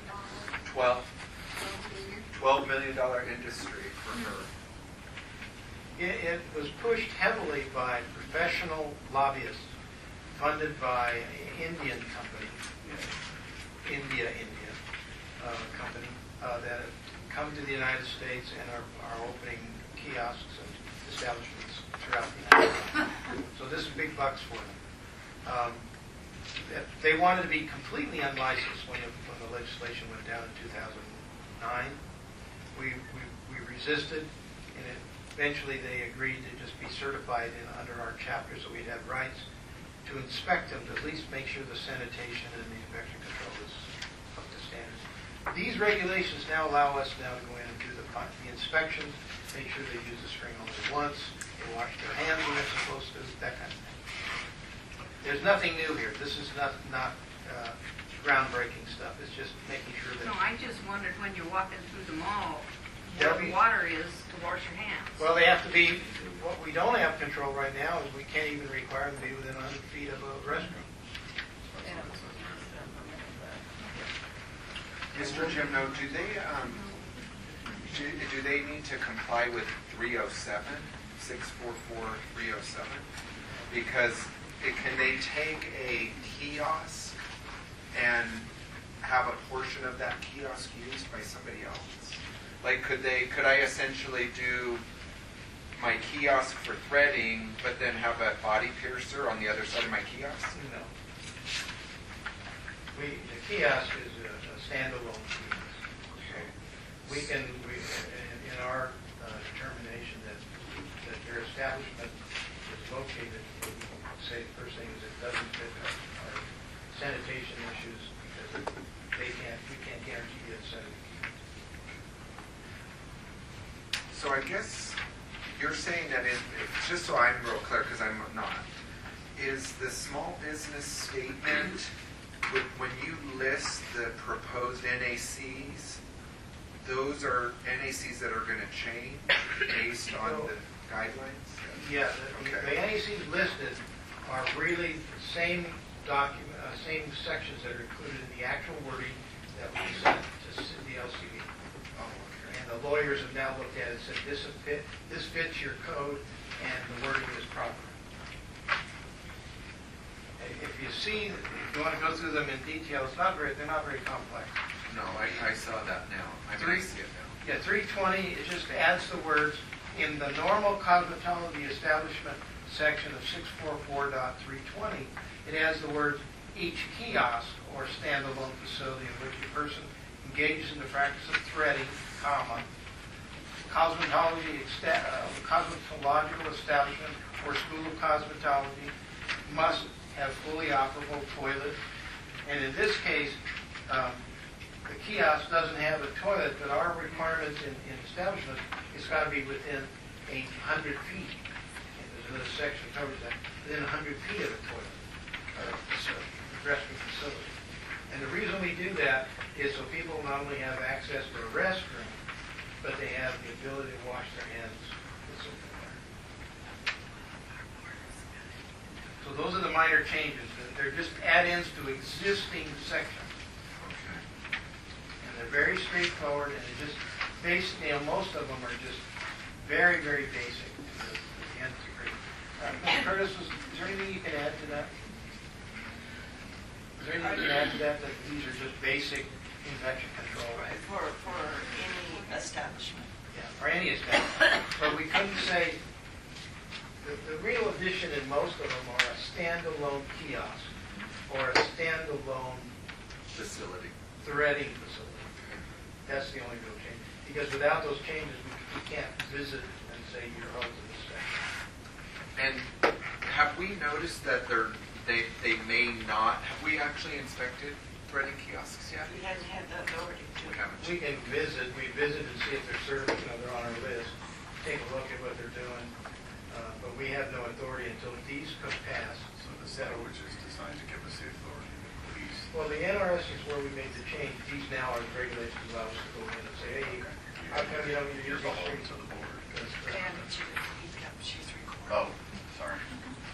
The other thing, it sets the stage so if they in fact are in violation, on the last page you will see there's a fine for the Right, violation. the fines for the violation. We don't have any authority to enforce.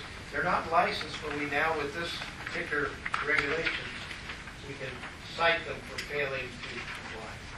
And there's fees for that. I mean, fines for that. Means the board actually has jurisdiction. Any of the students I know are very interested in this. Are there any surprises for you guys? The fact that we don't have regulation, or we can't To understand- inspect yet. Yeah. Kiosks. We have the law passed in 2009, but until we get these regulations passed, we can't do anything with it. Even though they're there. See what I mean? Yeah. I just think it's really disturbing to walk by them because they're so disgusting. So at least the one in the mall, the kiosk in the mall, very disgusting. The regulations here will allow Ms. Curtis's staff to now do a surprise inspection and say, this is not clean, you're not keeping it clean, and you're out of compliance.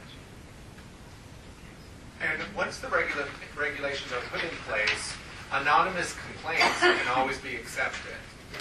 So there's never a time where if you, as a licensed professional or even a member of the public, if you see something that is quote unquote disgusting, it behooves you to prevent someone from coming down with something or spreading it to someone else. So, engaging in anonymous complaints it's not a cowardly thing to do. It's being upfront. It's just, protecting who you are as a reporter. It's not a cowardly thing. It's important to make complaints against these things. Any comments from anybody else? These are pretty basic. If you have any concerns about something after you've read it thoroughly, please feel free to send me a note, comment. We have another meeting like this in the Southland on the 26th of the month. We're going to go through the same routine. And then it'll be my job to summarize it all, make sure we have all the options, so the board can then be prepared sometime about 90 days after the 26th meeting, where they will come together for a public hearing to argue the final discussions on each of the topics. So there's lots of time yet, but what's going to happen after the 26th is we'll summarize it. I'll begin to craft the final regulations. We send them to the legislature's attorneys, who then begin the rewrite of everything that we do in a proper form and make sure they're legally consistent with other laws. And then we'll come back to the board for public hearing. Yes. Molly, Marinellis. We have to display our license. So how do we know that, because they don't have to be licensed anymore, how do we know that they're certified? Are they going to display their certification at their kiosk as well? Annie, maybe you can best answer that. They don't have to display their license, but by law they have to register. So we have names of the practitioners and we have names of the locations. Okay. If not, then it would be unlicensed, The intent- unregistered. The intent of the display of an individual's license originally is based upon the client, person getting their nails done or their feet pedicure or whatever, knows the person is working on it. Right. The legislature did not require that in the certification process. So we don't have the same regulation of displaying a license. They don't have a license. They get a piece of paper that says they're certified. The only thing that protects the population that we see is our ability to make a surprise inspection, and we know who the operators are, and they have to be certified. If they're not certified, our system is sophisticated enough where we can check on that pretty fast. So am I under the impression that through the registration process they're not submitting photos? No, we don't have photos. Now, what they do have to submit is where they're working. Now, how do you know then that I'm the threader and not Neil. We don't. But we could ask for identification when we get the authority to go and check it. We don't have that authority yet. We have the right to ask you for identification because we We don't. can ask for ID. That's about as far as we go, and then we have to decide if there's sufficient evidence to prove that you're not certified. So the inspectors will match the registration piece of paper with We requesting. can. We haven't developed anything yet, but we can. Those are procedural issues. Is there a reason why we're not asking for a photo at the registration time? Because the legislature took away much of our ability to ask for anything. Most of all of the authority has to be in the NRS. When they deleted threading from the NRS, they didn't put back our rights to ask for a license. A license requires certain documents, certain photographs. When they took the licensing ability from us, they took our rights to do all that. So we don't have any authority to do all that. So if there's a problem, let's say an outbreak of something, who's responsible? I mean, We'll have who to- ultimately have to take, I mean, the board, we're not going to be responsible for licensing these people, That's correct. so that falls on Themselves. legislators. Yeah. It doesn't, the authority of the board was taken away when they did that. I don't think they realize that they meant that they unregulated threading operations. That's what they really did. The only thing we're getting now is basic sanitation issues. That's all we've got left. And we can't find them or do anything about it, right? The only fines we're going to have is if they're doing stuff like using string more than once. Or trading names? Misrepresentations, there is sections on that. But we really can't say, well, you have to provide 2 photographs, you got to sign an affidavit and things like that. We have no authority to do any of that. It's interesting. We went to a conference, this is a little sidebar, but we went to a conference in Florida where members of the state board found out that human trafficking affects the cosmetological industry. So you have folks that are being oppressed and being told to work off,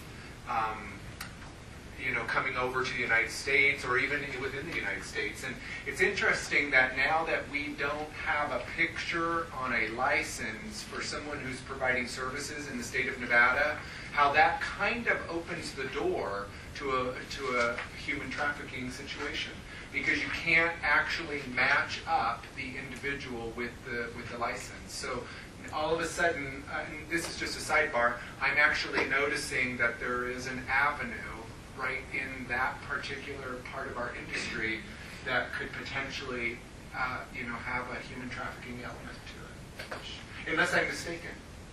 No. There's I believe that there's a lot of things that's happened with this change. But we can't add, I mean, once we get this in place, are we going to be able to have some sort of certificate with their picture on it? Or not are with we the current able law. to do that? We'd have to go back and change the law. The only way you're going to do that is we'd have to go back during the 2013 regulation, legislative period, and ask the law to be changed so those rights, authorities, can be installed so we could then go do that kind of stuff. They didn't allow us to do any of that. The only thing they allowed us to do is a surprise inspection for clearly the basic function of infection control. Right. Will the regulations allow for the completion of the CEUs prior to No requirement. So even all of the licensees now, this is another sidebar, but we have 25,200 plus licensees. We're now required to have the 4 hours of CEU prior to license renewal. Everyone's aware of that. And that's the infection control that you can do online. Well, curiously enough, these folks won't have to do that. These registered threaders will not have to complete those infection control CEUs in order to be recertified. So the likelihood of being up to date on current infections or up to date on current methods to minimize the risk to the public, there's not going to be a requirement for about. Well, maybe they have something that they do. Maybe they have something in place we don't know about. The threaders. I mean, whoever it is that's licensed, not licensing, but whoever it is that's, Teaching? yeah. They don't. Oh, they don't? They come in? Is I thought the reason why it was taken out of the licensing is because it was a cultural function, and so it's just Yeah, it's We're the stepping on somebody's culture, rights? population from India and other Asian countries indicate this is a natural practice they've done for many, many years. They came here and they convinced the legislature to deregulate thread, and they took all of authority around it for us. So the only thing they gave us was a surprise inspections. So what are the surprise inspections able to do? No more than we know that the place is certificated because we have a record of it. We know who got certificated, individual operators, we can check that. And if they're not properly, they're in violation of that law. That's all we can do with that. The only other things we can do is sanitation. That's all they left us. And that's a natural movement nationwide on a number of issues. Nail technology is one of them. Hair braiding, we'll talk about that next on the list, is one of them. And there is a long, slow process of culling out individual specialty practices to take off from under the umbrella of cosmetology into individual licenses. Kathy, I'm sorry. Kathy, didn't they say they deregulated manicuring? they In attempted Utah? to Oh, they deregulate attempted. nail technology. Anywhere in Florida. Florida. Florida wanted to deregulate everything, but they failed at this time. Who had a question? What's the difference? Is the demonstrator of cosmetic certificate kind of something? Is that what you're going to be doing with the threading, or is that more of like a license as well?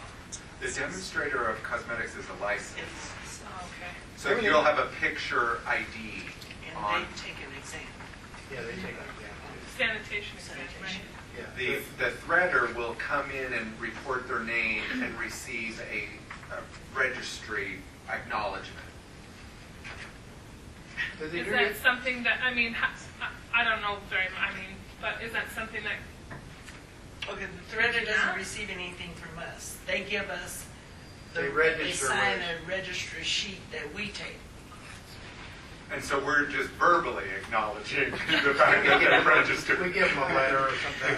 We can do that, but it We can means do nothing. that, It's not a but- license. It's not a license. When they took it out of the licensing level, it means that they just need to tell us that they're doing it. Period. Please tell me we're going to try and regulate this.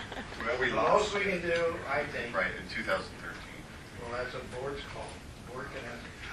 And that's been a very big pet peeve of mine because they say it's no longer a depilatory, and I don't believe that there's anybody in this room that would not agree that that is a depilatory. And I would say we need some sort of movement.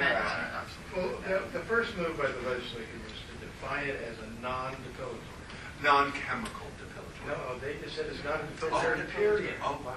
So when you take it So out, it's removing hair without actually removing hair. I guess that's.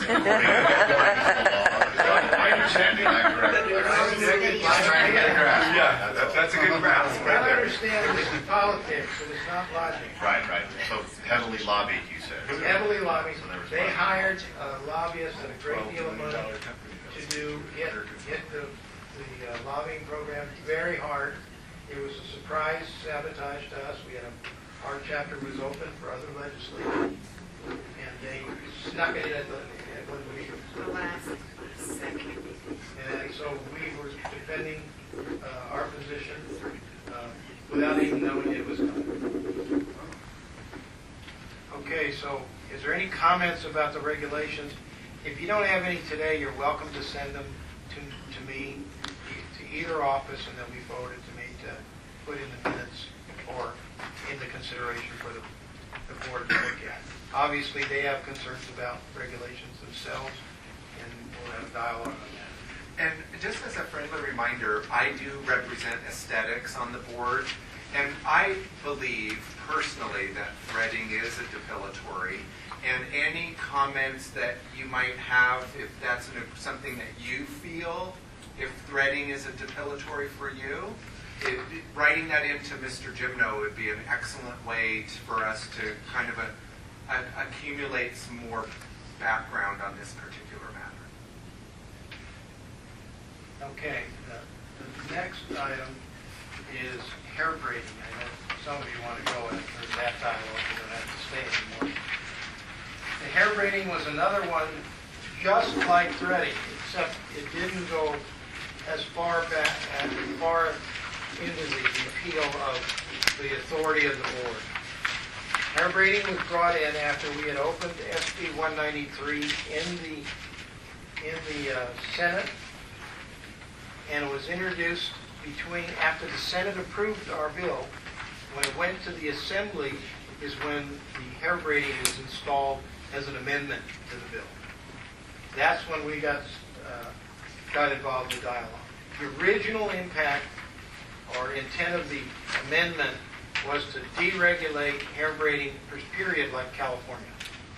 California regulated hair braiding as part of cosmetology and were challenged by cultural hair braiders that it was culturally acceptable, and they argued about it. They sued the state, they into court. Eventually, the state had to withdraw that requirement that hair braiding had to be a cosmetologist or they couldn't function. They then went to the drawing board to recraft a license that was something lesser, but only for hair braiding. And then after a couple of years of fighting, they just dropped the topic. So it's now in California, it's not regulated at all.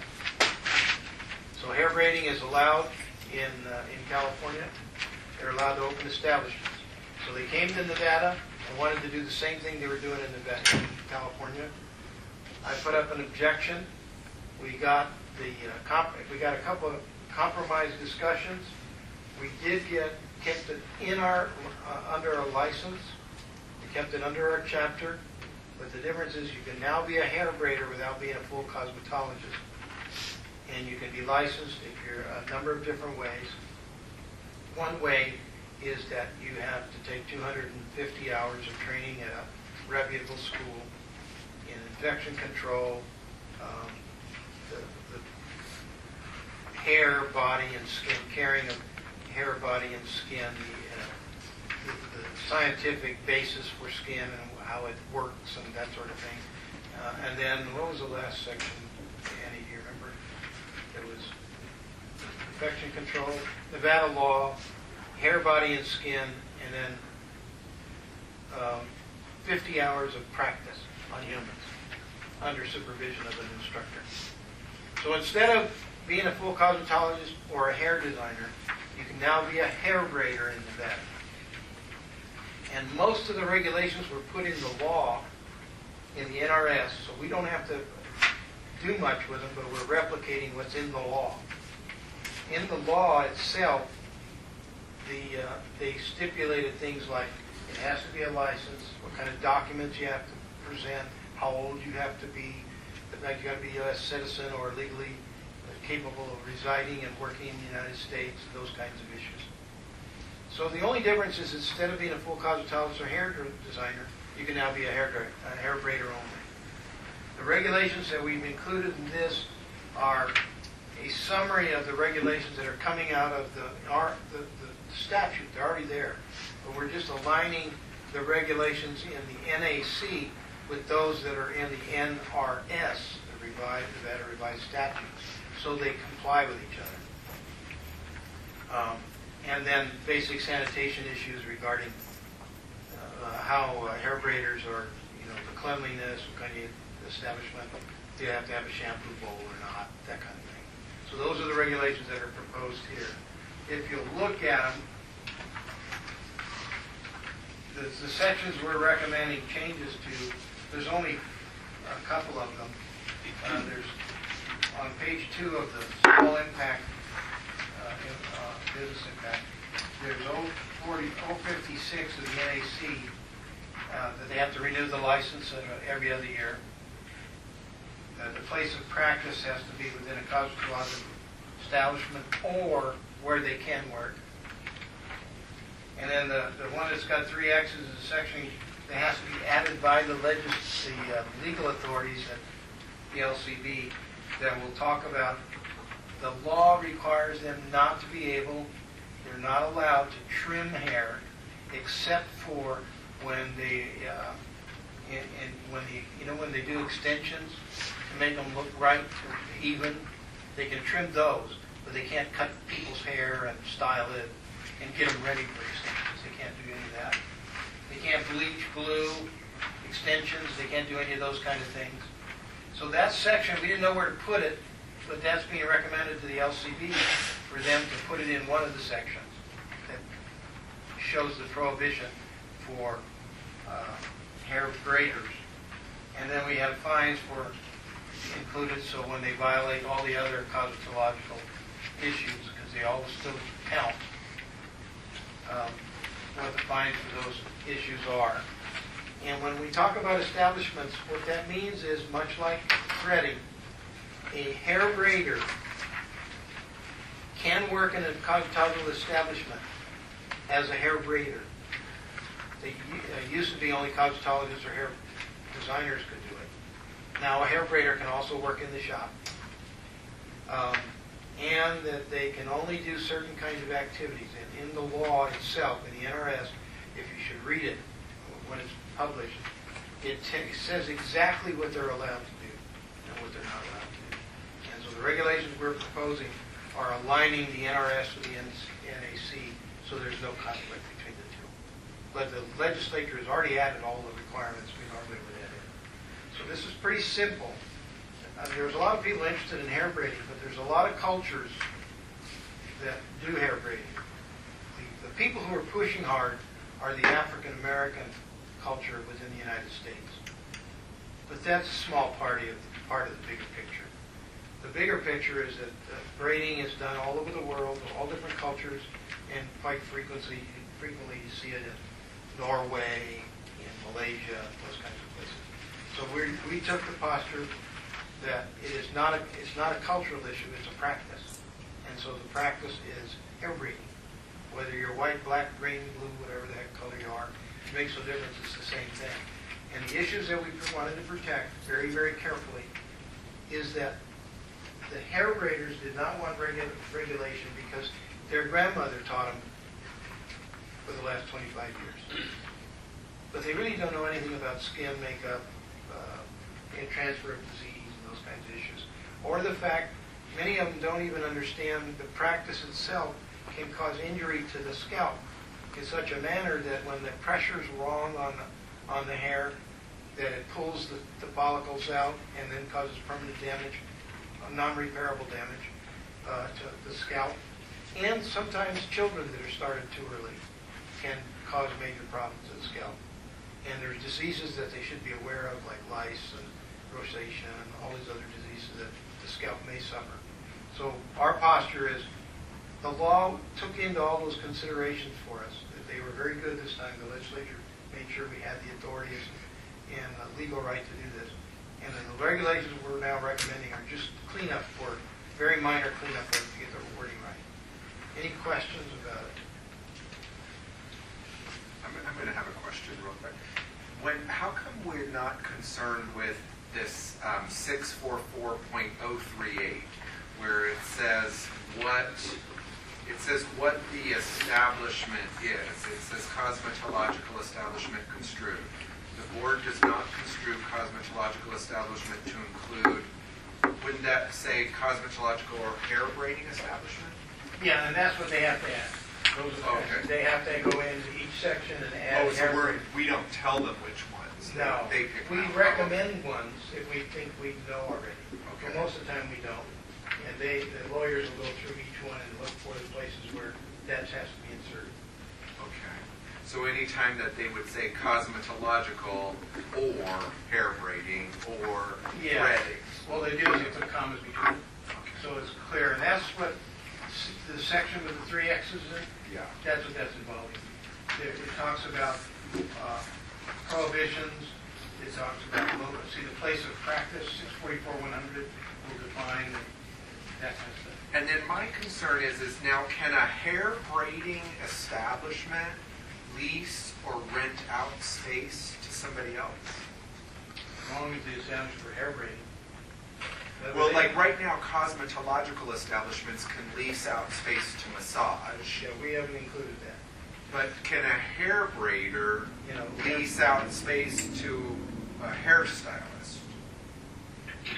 That's going to be, So, it's not in definition. so you could have a hair braiding establishment within a cosmetological establishment, or vice versa. You could have a cosmetological establishment within a hair braiding establishment. Right? Wouldn't I think Wouldn't that's logical. a braider be a cosmetological, if they had an establishment, it would be a cosmetological establishment, That's correct. correct? So if Okay, it so they fits wouldn't the need both. standards, if it fits the standards, the answer is yes. A hair braiding establishment could have certain cosmetological kind of service if that establishment has all the things required for a regular cosmetological service. And then could a hair braiding establishment lease space to like a piercer and a tattooist? If it's a cosmetological establishment, I don't believe it would, not at this Well, time. cosmetological establishments can lease space to a tattooist. If it's a full wall from floor to ceiling, and it's a closed Well, door. it'd have to and be pro- just, And properly. So there'll just be guidelines or regulations that are. That's already in the other laws that Okay. say that already deal with that. In other words, you can rent a space within a footprint as long as it meets the standards of all the sections. And it's sealed, properly noted that it's whatever a service being provided, and it's got a lockable door separate. So it could. Is that correct, Danny? Did I describe that correct? Okay. Any other questions about hair braiding?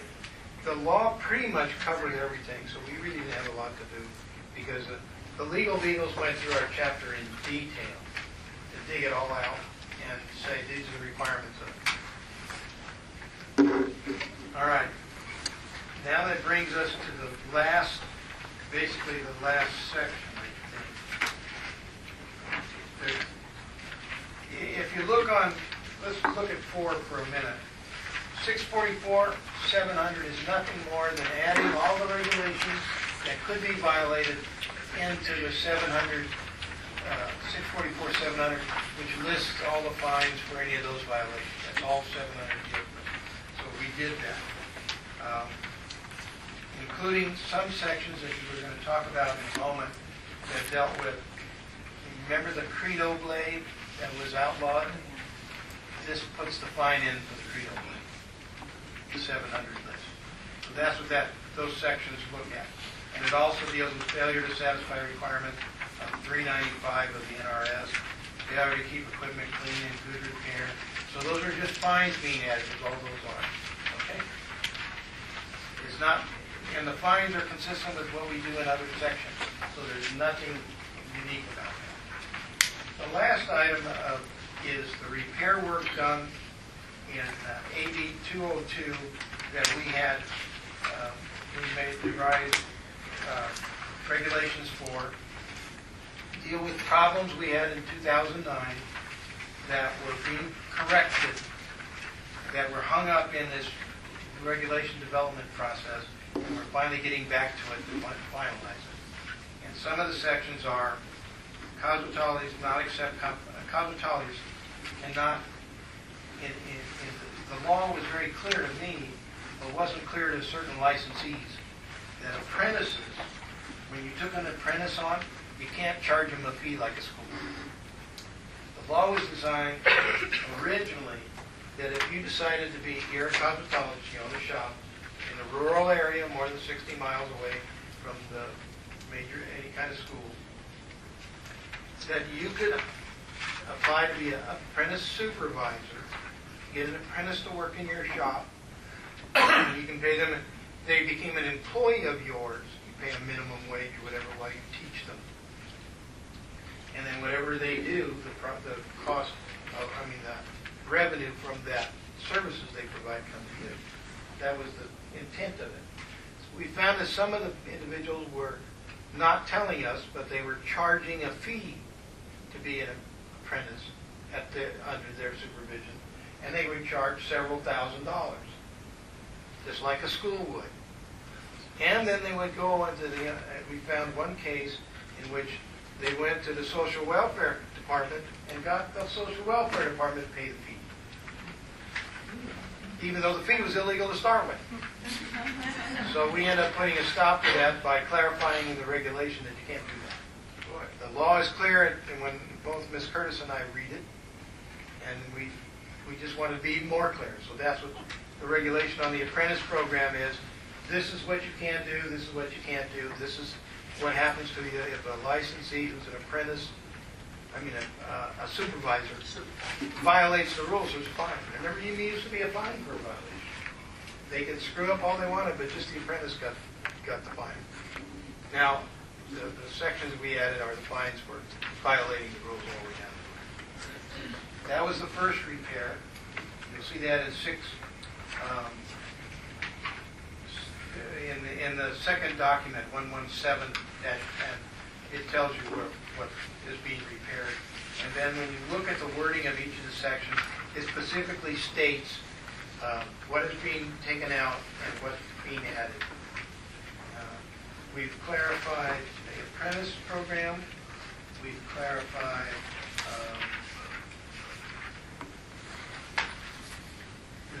the supervisor's responsibility, and basically added the fines in under 700.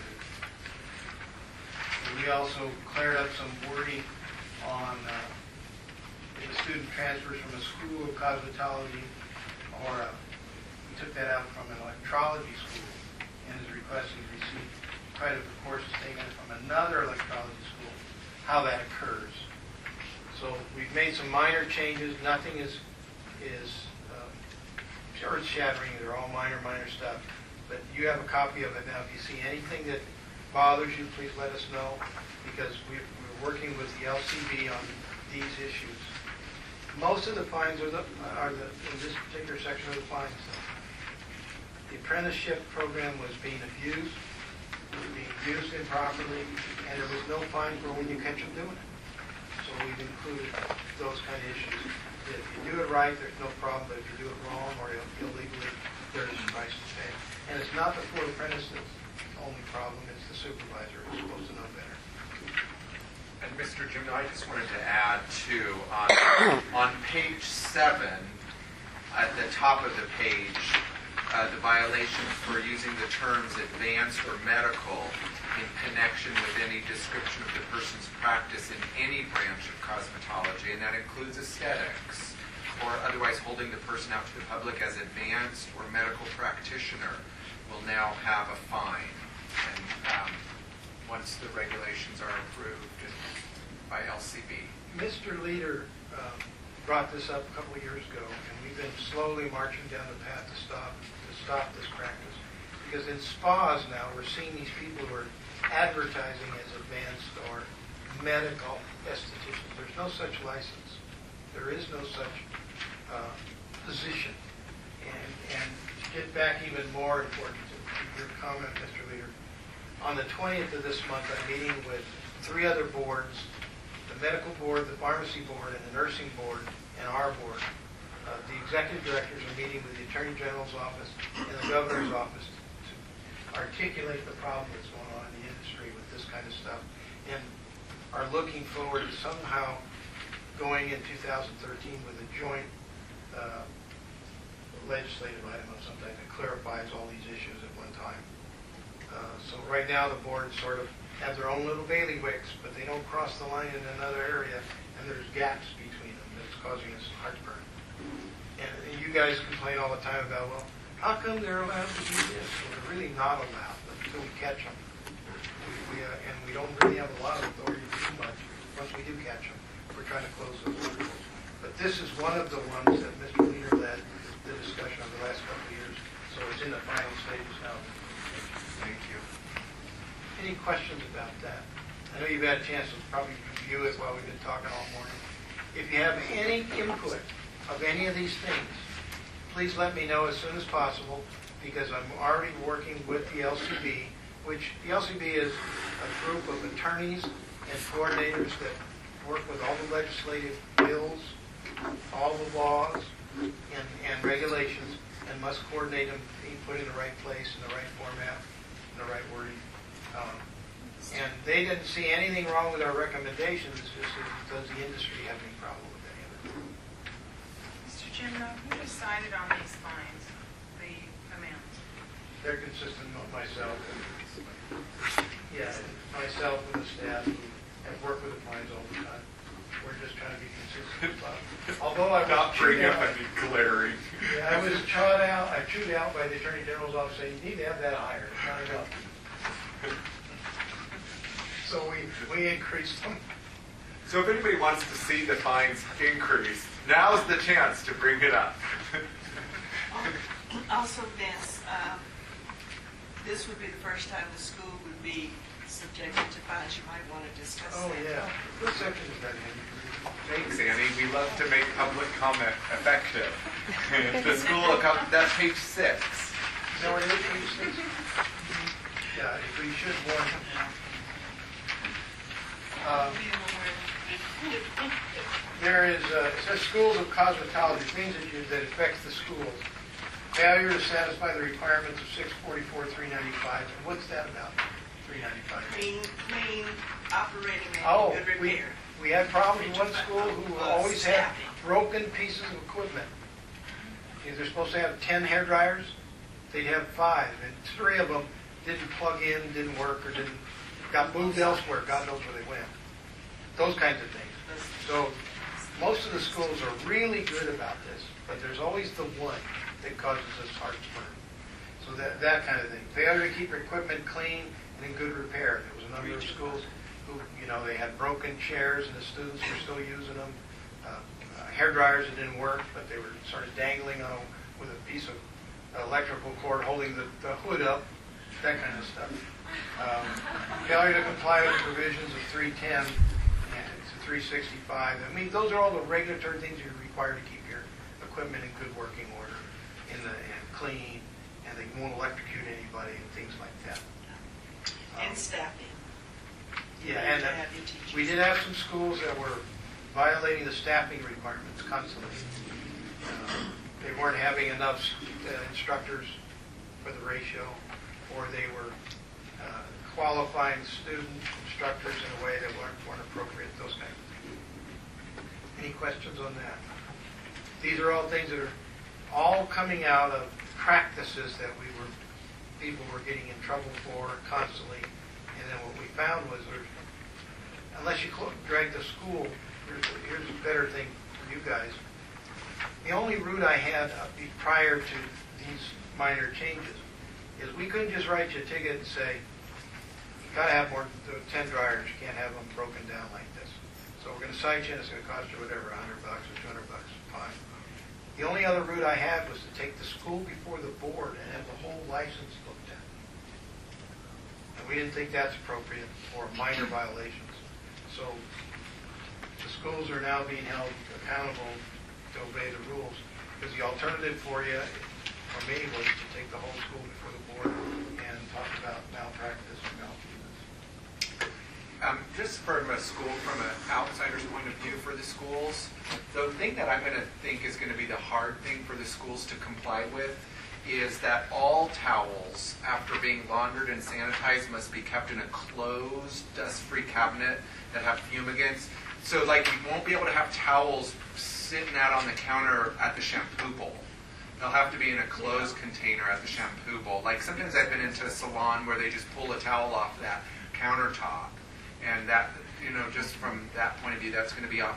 But then, just as another thing, too, Mr. Jimno, when we were in the Florida meeting, they were actually trying to have fumigants removed from the laws across the nation. Because remember in that one meeting that we went to, they were saying that the fumigants and also the Brazilian blowout thing. And then there was the third thing, which was the tuberculosides. But those are actually more problematic. Like a fumigant is a solid form of the, where it preserves, what is it? Formaldehyde. And that actually is more hazardous to have that solid form of formaldehyde as a fumigant. And they are actually looking to have fumigants removed from from law books across the nation. We would, I had somebody call the state board because they read what the fumigant was. Because we do put them in. We put them in everything. Right. And they called down several years ago. It wasn't anything recently, but it was several years ago, and they were very upset with us for having the fumigants in as a student. Having the fumigants in the places where we were supposed to have them. Right. And they had read them and had opened the containers up. And you remember, Jill? And they How did that called them- resolve itself? Pardon me? Oh, is this a sore subject? Well, no, it isn't. Oh. Jill just told them that they had it, or I guess it was Jill. that they had to have it. They were within you know, I'll be honest with you, I wouldn't recommend renewing it until EPA has basically EPA issues in work. They warned us about the blowouts. Okay. They've not sent us anything. That may be some kind of effort by It other seemed like than. there were 2 states that have banned tuberculicides and fumigants. One of them was Idaho. I thought it was Idaho. Yeah, we haven't received any notices. And then the other one was Aries. It was Arizona. I think Arizona also. Yeah, they said we could go to I'm sorry, it's off subject. Yeah. Sorry. Stay on. We can Yeah, talk sorry. about it later. Is there any questions? Have you guys looked at this stuff, read Okay. through it carefully? I mean, lightly. If there's any comments you want to add to it, because we will, next meeting is the 26th, and then it's going to be my job to try to put all that input in place so the board can decide what they want to do. I did have one on Thomas, the last statement. I have it out of context here. The last statement for the school, James Thomas. I'm lost. James Albert? Albert. James Albert. That was Yeah, his yeah. opening. It says, number 3 on the suggestions.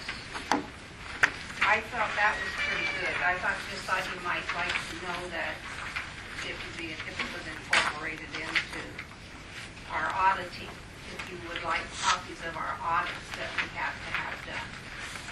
And I saw I that. think that's a nice thing that you would be able to judge a school by. I'll take your comments. That's all I saw different. Most of you realize that we do double audits in our organization. We do an annual audit that's required by the state of all funds that we handle, period. And then I we get do hard of hearing. You have to speak up. We do, the state requires the agencies like ours to do an annual audit that's Yes. open to the public, that we have to submit to the legislature by the end of the year, every year. But we also do a monthly audit that the board sees by a separate firm to be sure that we're tracking month to month, okay, too. We do the audit once a year, and it goes to the Department of Education. And that's because they have educational money that's involved in your Yes, organization. and also, it could also come down to the Department, to our Cosmetology board. I have no problem with that. As an agency, are we equipped to do an audit of a school? No. If we had to, we would have to hire outside consultants, a reputable audit firm. to do that. So there potentially is a fiscal impact if we were to require schools to submit an audited statement. I mean, it wouldn't just be a cursory review, I guess, I'm trying to say, by staff. There would be a fiscal impact for that particular suggestion. You said number 3 on the James Albert School suggestion. That sounds like there would have to be some type of fiscal analysis. I pay about $13,000 for my audit. But then, Sandy, when you submit that to the board, as that proposal indicates, then there would be now another cost going on. No, shouldn't. I should not. I have to pay it once, all right? No, he's talking. Then I forward you the copy of it. I forward one to the Department of Education. But I think what Mr. Leader is talking about, there's a cost to us to have staff sit down and review. Oh, to review the audit. I don't know. And if I there's mean, a that's your necessity, department. as we talked about in the very first topic this morning, the problem with financials audits by the state is somebody has to pick up the tab for that. And generally what occurs in most laws that I've seen is the people being audited are going to be billed sooner or later. Like Sandy, I'm concerned that once the school submits the audited statement, where is the baseball bat with the board? You know, I mean, like, what's the determination that your audit's good or bad? Somebody on the board will have to make that decision, and there's a cost associated to making that decision. There's also a liability to make that decision. So that actually is going to open up the door a little bit too. Well, who's going to be doing all of that numbers for the new schools that are coming in? All right? So you have the same thing. If we send an audit in, say maybe with our renewal, all right, I have my audits done at the end of June. So as soon as I get my audit done and it's sent in, you can look at it and you can look at the numbers. You can tell whether I'm poor or I'm making money. It's pretty simple, you know, if I'm above water or I'm not above water. Or if I look like I'm going downhill. I think the biggest concern is looking at that underwater or on above water, but over time. Like, Yeah. are you going to make it through the next year to the renewal cycle? Right. It's not so much where you are now, it's what is the likelihood through the next renewal cycle. Well, I was just saying that I thought that was an okay thing if anybody needed to submit audits, that we could all submit audits because we have to have them done. We appreciate your position. Thank you. At least I do. I do. Any other comments or questions about the 4 topics we talked about today? Was it too confusing? I got to do one another 2 weeks, so was it too confusing? No, I Or think did you we did a were good able to job. follow it once we got going? Yes. Okay. You know, Vince, I really liked it, but I also liked how you put the NACs first. So, like, when I looked at, all of the small business statements, I liked how you had the NACs listed. I thought The that one was. was the section we were looking at. But then on the hair braiding, We don't have any of this, so, and the same way with the That's other item, we're asking for input, that'll craft it. see, look, I've got good suggestions today. Okay, then I guess we will close this meeting. Yes. Thanks for everybody coming.